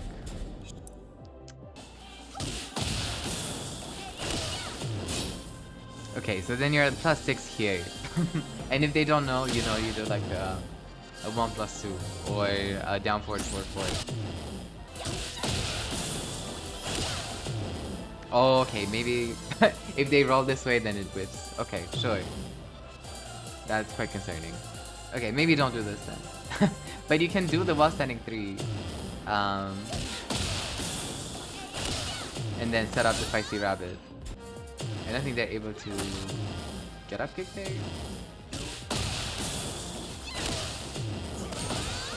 Yeah, I guess something like that. I don't know. Same like the back one stuff. That's what I would normally do. I would do this counter hit into back turn 1-4. I'm trying to think, maybe wall standing 3 might be better now. But maybe only at the wall. Outside of heat, this is +3, Feisty Rabbit 3. This is +3, but inside of heat, as part of her mechanic, as part of her heat mechanic, this becomes a normal knockdown low on normal hit. And it's pretty powerful because you know, you can crouch cancel and do a QC of 3 to hit the opponent from the ground, or you can do a wall standing 3 right after. This is a bit more powerful at the wall. If you land this at the wall, then I would really recommend doing wall standing 3 now after the patch, after the after the 1.05, right? Yeah, so obviously that's really powerful, especially like if you can set up your combos like this. You do another 4-4-3 and then they have to get some wake up. And obviously, if you landed on counter hit, then she gets a combo. And yeah, I would just mix it up with like the 2. I wouldn't really use this one as much. Maybe like at the wall to get the +7. But this is too slow out in the neutral and you might get floated. Yeah, so like Julian, you said is Feisty Rabbit 2-1, like Feisty Rabbit hold 2-1, hold forward and then 2-1. Is it better than Feisty Rabbit 2? I think you want to be switching between them, right? Because like it takes longer for her to be doing, oh maybe, does it take longer? Like this is a bit more immediate, like they can't really interrupt this. But it takes you a little while to like get into the Dewglide, right? So if they see you going to Dewglide, they might be able to press into it. But I would say doing QCF 2-1 in the heat, like on their wake up, it's pretty good because it will catch if they're rolling. So like it will realign with them if they're rolling more than if you do Feisty Rabbit 2. So I think switch them up every now and then. Oh, and then an important thing about her Feisty Rabbit, if she does this jump twice, like if you hold, you know, 4 or 3 while she jumps, she'll do it twice, which is important to like, you know, mix up your options and get a bit more evasion, especially when they're on the ground. Sometimes you can get like around to their back if you do 2 of them like this, expecting to you know, expecting them to stay on the ground, and then you know you do the Feisty Rabbit 3 while they're stared down. Like they can't really do much about that, but this is really important. Like if you were to do it from, you know, the mid-range, if you are just like kind of turtling at the mid-range, you know, sometimes this happens when neither you nor the opponent want to like get in. This is a bit annoying to be throwing out in your opponent's face because as you can see on the heat bar, it regenerates her heat. So the opponent will kind of feel like a sense of urgency to stop you from doing this, and they'll come in and then probably eat like a Feisty Rabbit forward 1-2 or Feisty Rabbit 2 or Feisty Rabbit 3. So, you know, try to get a bit creative with that. But yeah, I think that's about it for like her heat mechanic. The heat engagers and forward 3+4 and the Feisty Rabbit. I don't think she gets anything else that is of note to talk about. Like obviously some of her moves just get like a bit more chip damage, but that's about it.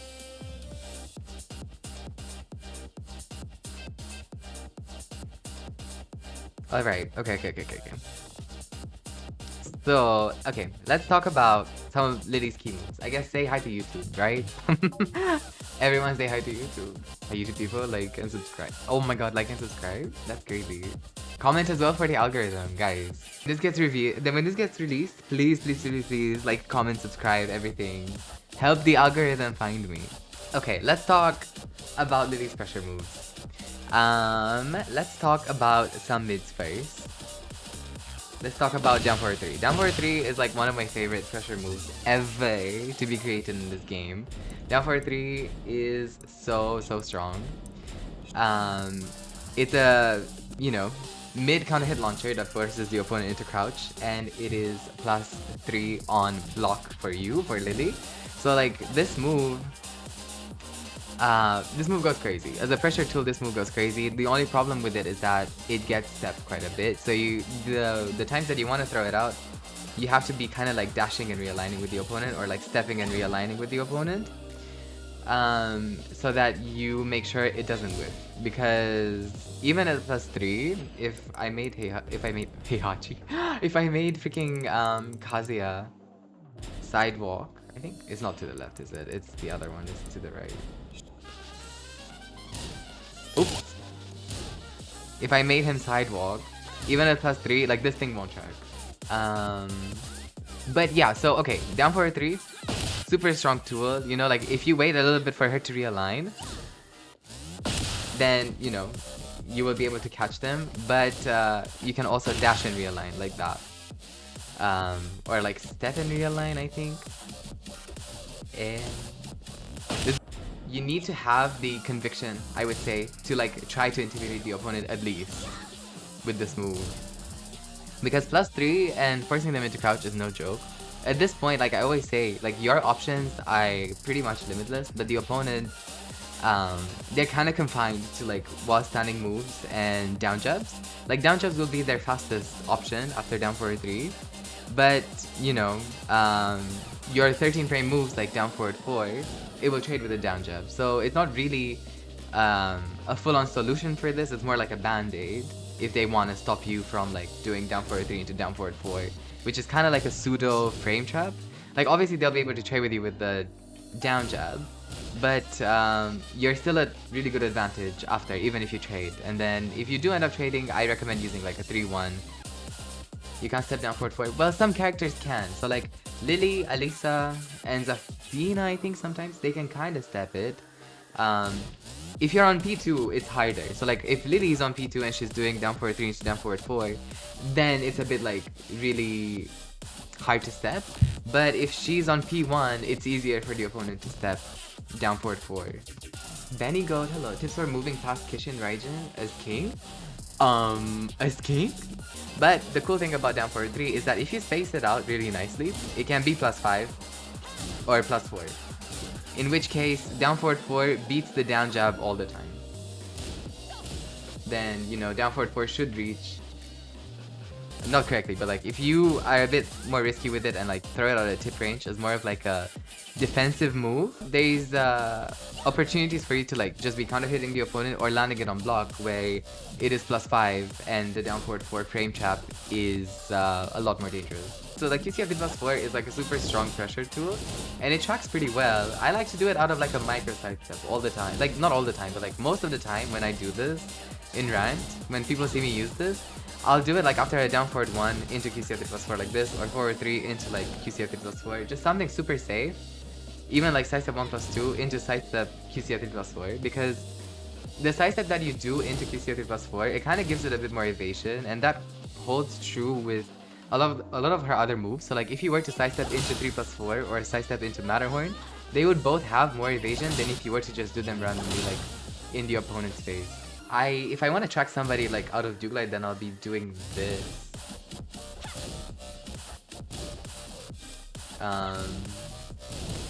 Like QCFD +4 to kind of track them. Just because it's faster and it has high and low evasion. Not too much on QCF2. Listen, I love QCF2. I think QCF2 looks stunning as an animation. I don't know that I would be spamming this move as much as I'm spamming QCF3 +4 now. Just because the reward on block is not the same. Like, -9 as opposed to like +6 and potential like instant wall stack. Mama, let's get into it. let's have a talk. Not to mention that she can go into the fight rabbit myself after this. So like you can do QCF +4 against like a super patient opponent if they, you know, if they're blocking your down 1-2s or your down forward 4s after this and you kind of run out of ideas, you can do the fight rabbit stuff immediately out of QCF +4. Yeah, so like sometimes I'll do this if the opponent is like super patient, and then, you know, for the cost of your plus frames, she goes into the feisty rabbit. So she'll be at 0 instead of +6, but you get to kind of force the mix up on your opponent if they're being too patient and not interrupting you. Or you can just like keep confusing them, like go into feisty rabbit, hold forward, and then cancel the Dewglide and be safe. Or, you know, just do this, or like a down 1-2. I've seen Nami and Patty do this a lot, you know, feisty rabbit into down 3 or feisty rabbit into down 1-2. When the opponent starts blocking a lot of the feisty rabbit 3 stuff, just to mix up your lows from the stance, which is really interesting. Down 1 on its own into focus down forward 1. I love doing that as well. Like, you know, if my opponent like starts blocking and ducking like down 1-2 as a whole string, then, you know, sometimes I'll just stop after down 1 and do full crush down forward 1. Because then she's safe. Even if they block it, it's safe. You're at -6, so it doesn't really matter. But yeah, what was I saying? Oh yeah, QCF +4. So like after QCF +4, like on block, I like to, you know, I like to do either like a down 3, down forward 4, down 1-2, just to continue my pressure.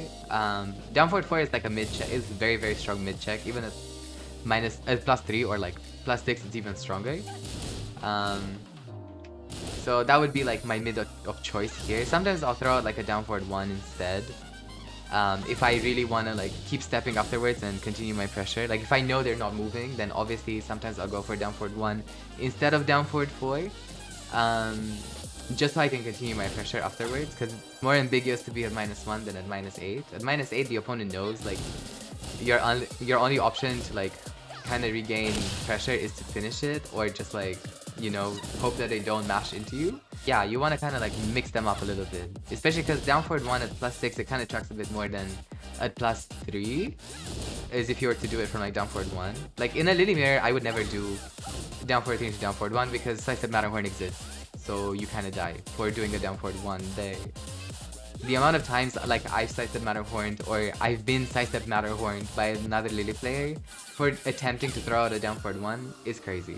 So I wouldn't recommend doing it in a mirror after down forward 3. But after QC3+4, it's a bit better. It tracks a bit more, so people won't get away with as much sidestepping. Oh, and I was gonna say, okay, if you land QC3+4, then she's at +17. So it's kind of like the same situation as if you were to land a heat engager. It's just like the distance is a bit different.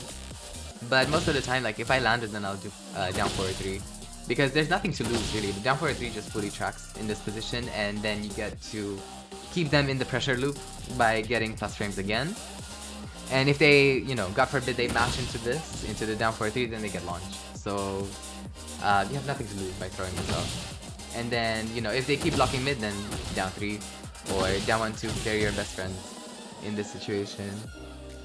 Or you can force the stronger Feisty Rabbit mix-up, because she'll be at +11 on hit instead of, you know, a 0 on block.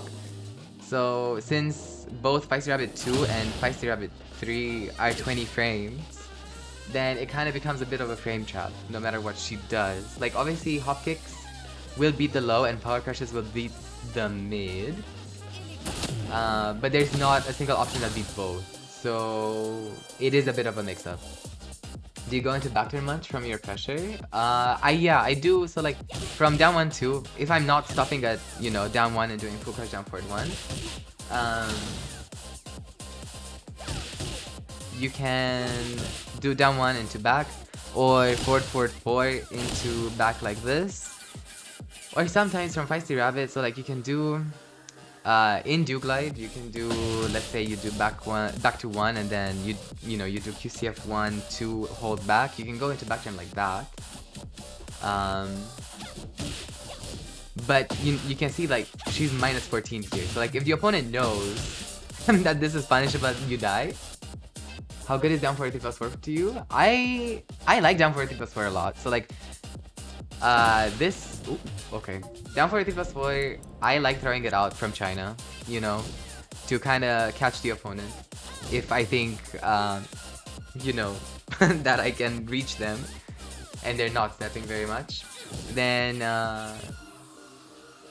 you know, down forward 3+4 is very good as an advancing tool, and it kind of leaves her at a favorable position in back turn. So I use it a lot, but I would say down forward 3+4 is best used when you mix it up with 3+4. So like obviously you don't want to be like throwing out 3+4 from full screen, because people will just be ducking it. I say that, but I still do it. I just know that it's better if you throw it out from like mid-range-ish. Even then it's a bit like scary because they might duck it. But full screen, like it's almost always certain that they will duck it. They will kind of see it. But if they expect down forward 3+4 instead, then, you know, they'll be a bit more reluctant to duck. So I kind of mix them up a little bit in my pressure. Like sometimes I'll just do like a down forward 3+4 and then turn back around, backdash a little bit, and then 3+4. And then kind of keep them guessing and a bit on lockdown. I know it's like not the best mix-up ever, but it kind of like keeps people on their toes. For me, the way I do them, like it kind of works. So, you know, feel free to like try it out every now and then. Just be careful with the range. But down forward 3+4, I like it when it goes into back turn because it's only -4, kind of like back to 1. So like these moves are kind of the same, but back to 1 is faster and for more like close range. And down forward 3+4 is more for like approaching from the long distance. spacing, and you could even get a launcher from this. So I like it a lot. But my options usually from this are like back turn down 2 or back turn 3. And if they start like hop kicking me or like down jabbing me, then I'll do the power crush. Or back turn 1-4 if I think they'll press faster mid to interrupt me. Because the thing is, with down 4 plus 4, you can kind of space it. You can see that it can be a lot safer than -4. So there are points where you can kind of set it up to be like 0 on block. Or like -2, -1, and in that case, your back turn jabs, which are 8 frames, will beat normal jabs, which is super interesting and super cool. It kind of becomes like a sidestep 4 in that way, which is also really good to go into back turn for back turn. And then yeah, the situation is like pretty much the same with this. I don't usually go for the back turn sweep. Like this is kind of, you know, if I really feel risky, and like I'll do a bit like a bluff, and then I'll go into it, or just like sometimes directly into it, just to really force my opponent to guess. But you know, it's super risky. Like you will get blocked and then sometimes launched, because it is borderline seeable. So you know, be careful with that. You know, the only real options most of the time are like back turn down 2 and back turn 3. But you can get a bit more creative. So like, let's say your opponent is like, you know, blocking this, and then they're blocking your down 2s, or like they're blocking your back turn 3s. Then what do you do, right? You know, like you don't want to be throwing out like really punishable moves all the time. And if they're super patient and looking out for a specific move, then you can throw this out. And then you're at +2 suddenly, and then they have to think. Because if they do a power crush and you do back turn 1-4, your back turn 1-4 beats it. And then they get heat engaged, and then it is what it is. But if they, so like, let's say you do this and they down jab you again, you can do another one. This beats down jab even after the cartwheel. So like, you can do this if they keep down jabbing you. And if they keep down jabbing you here, they're like, you know, just do another one. Or you do a power crush, because the power crush beats them. Back turn 3+4 is so good. Yes, I agree. Back turn 3+4 is such a great tool for her to just be messing around with every now and then. It's so strong. Another way to go into back turn is this. I love doing this. A lot of people may not know this, but like Riddle Viva, if you hold back during its animation, forward, forward, forward, if you hold back, if you input the back directional button during its animation, like during forward, forward, forward, it will track more. So, like that. Oop. And if I'm not holding back, then it's not gonna track as much. But if you commit early to the back turn, then it will track. That's why sometimes she like kind of hits behind herself. Did not know that. Yeah, this was a thing in Tekken 7 also. So like, she kind of gets rewarded for committing into back turn early, for getting that, you know, risk for her, because it's only -6 on block if you're in back turn. So if your opponent decides to like try to launch you, like they wanted to in Tekken 7 when it was -12, they won't be able to if you try to do the power crush, or if you try to do the back turn 1-4. With back turn 1-4, you will trade with 14 frame moves, but with back turn 2, I think you'll trade with 13 frames. Yeah, so like this is super good to go into back turn. I use this every now and then as my power low. Just be careful with it because it's kind of seeable. But if you kind of mask it, like you remember how I was saying with like down forward 3, like dashing forward. If you dash forward and like choose between down forward 3, down 3, and like forward 4, forward forward 4, sorry, or even like forward forward 3 sometimes from your dash, then the opponent, you know, they won't be able to block all of them. But most of the time, like almost always, you want to be holding back during this animation just to get your +10, because if you're not holding back, then you're only at +4 and facing the opponent. In which case, you can kind of throw this out. You can kind of throw back turn, not back turn, sorry. You can kind of throw down forward 4 out. But if you're in back turn, the world is your oyster, basically. Like, you can kind of dictate what happens afterwards. So, like back turn down 2, which is, you know, super strong, or like back turn 3. Like, they won't be able to press even like a power crush into this, into either of them. And if they press into it, you know, you get this also. Or if they are not fast enough to block or they decide to sidestep or backdash, then back turn 1 forward catches them and they get hitting gauge. This bitch playing Among Us, I'm dead. Okay, do I ever use back to 1? Yes, I do. So like, I'll use it a lot. You remember how you started, like we were all doing like 1-1 because it was -4 into like back turn down 2 and back turn 3. Just shift all of that to back to 1. Like, put all your energy that you used to have for 1-1 on block into back to 1. And it's the same.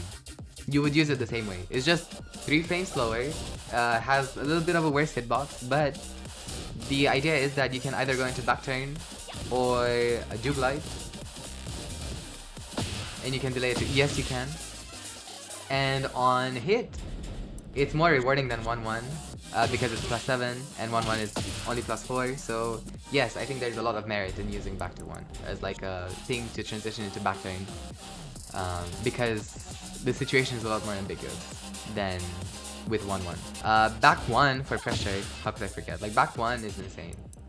When you get to grips with like mastering back 1 canceling, you know, like this is super strong. It goes from like being -6 to being 0 if you hold forward, and then when you cancel and block, you know, she's still 0 and she's super safe away from the opponent. So if they try to retaliate, then you know, you can kind of whiff punish them and you can bait out bigger moves from the opponent that you can punish like on block if they try to press. But I'll use this a lot, like into sidestep 1+2 and then, you know, reset the 0 on block situation, get more ambiguous frames, and then, you know, go for like a 1-1 afterwards if they start mashing like a slower move or like a homing move to stop you from stepping. Or I'll just like do this and do nothing, or like go into another one. Because sometimes I feel like back 1 has interesting evasion. Like it will go under weird moves but not have like true high crushing or anything.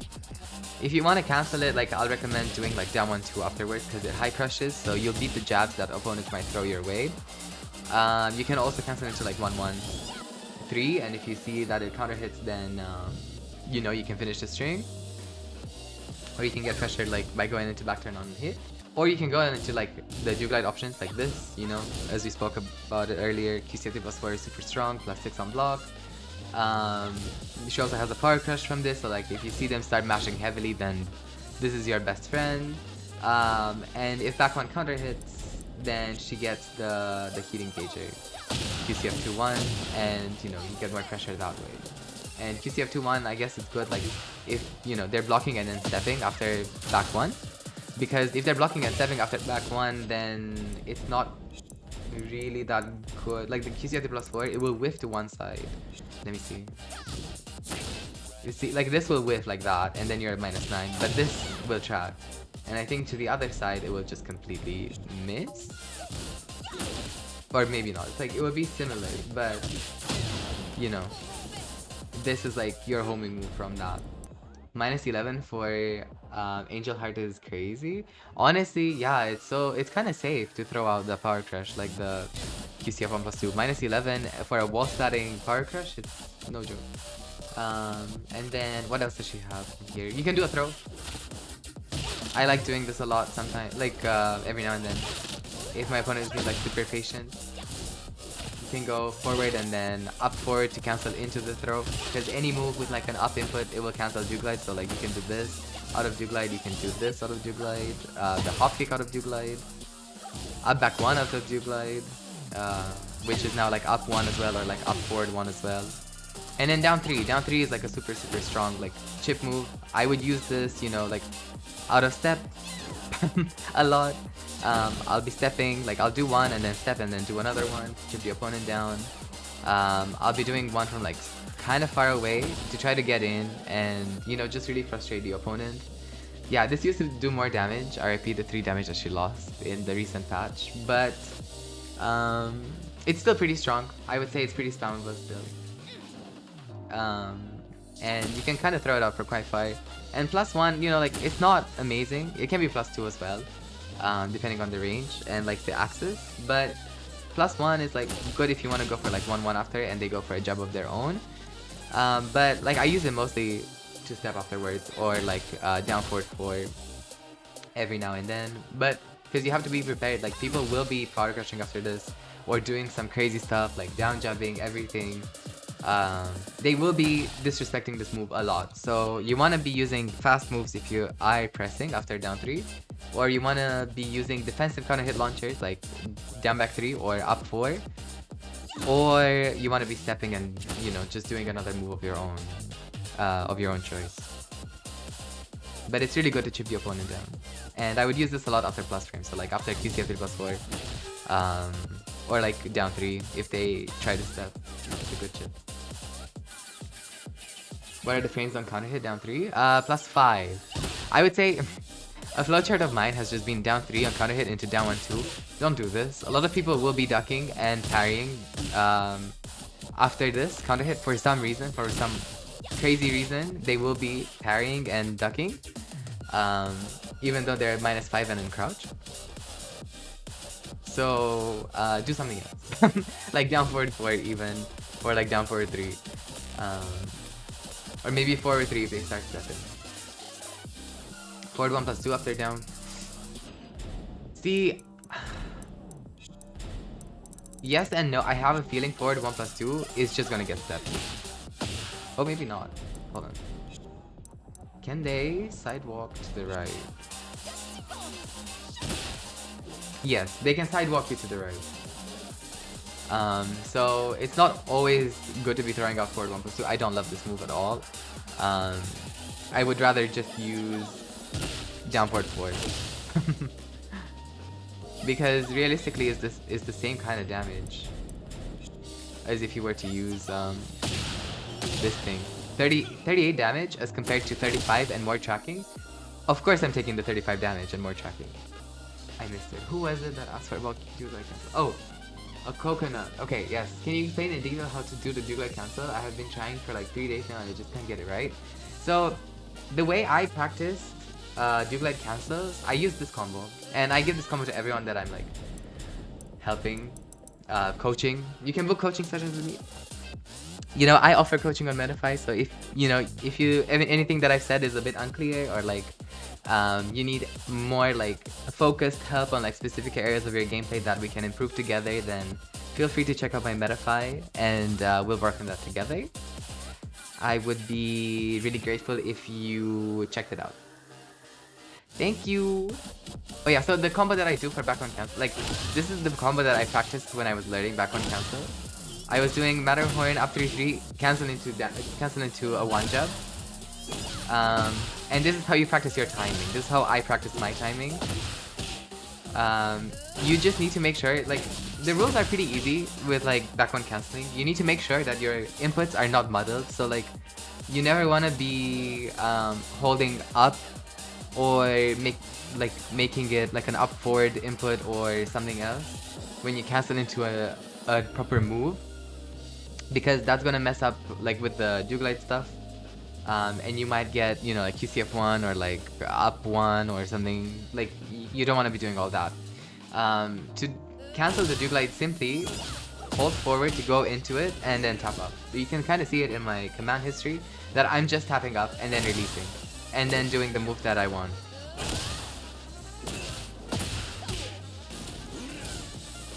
So like when I'm cancelling, you know, like right now I'm kind of mashing and like holding the forward to go into the Dewglide, but when I'm actually cancelling, it's a very clean up input, and then, you know, it's a bit more decided, I would say. Like, you just need to be like tapping and then releasing the up, and then,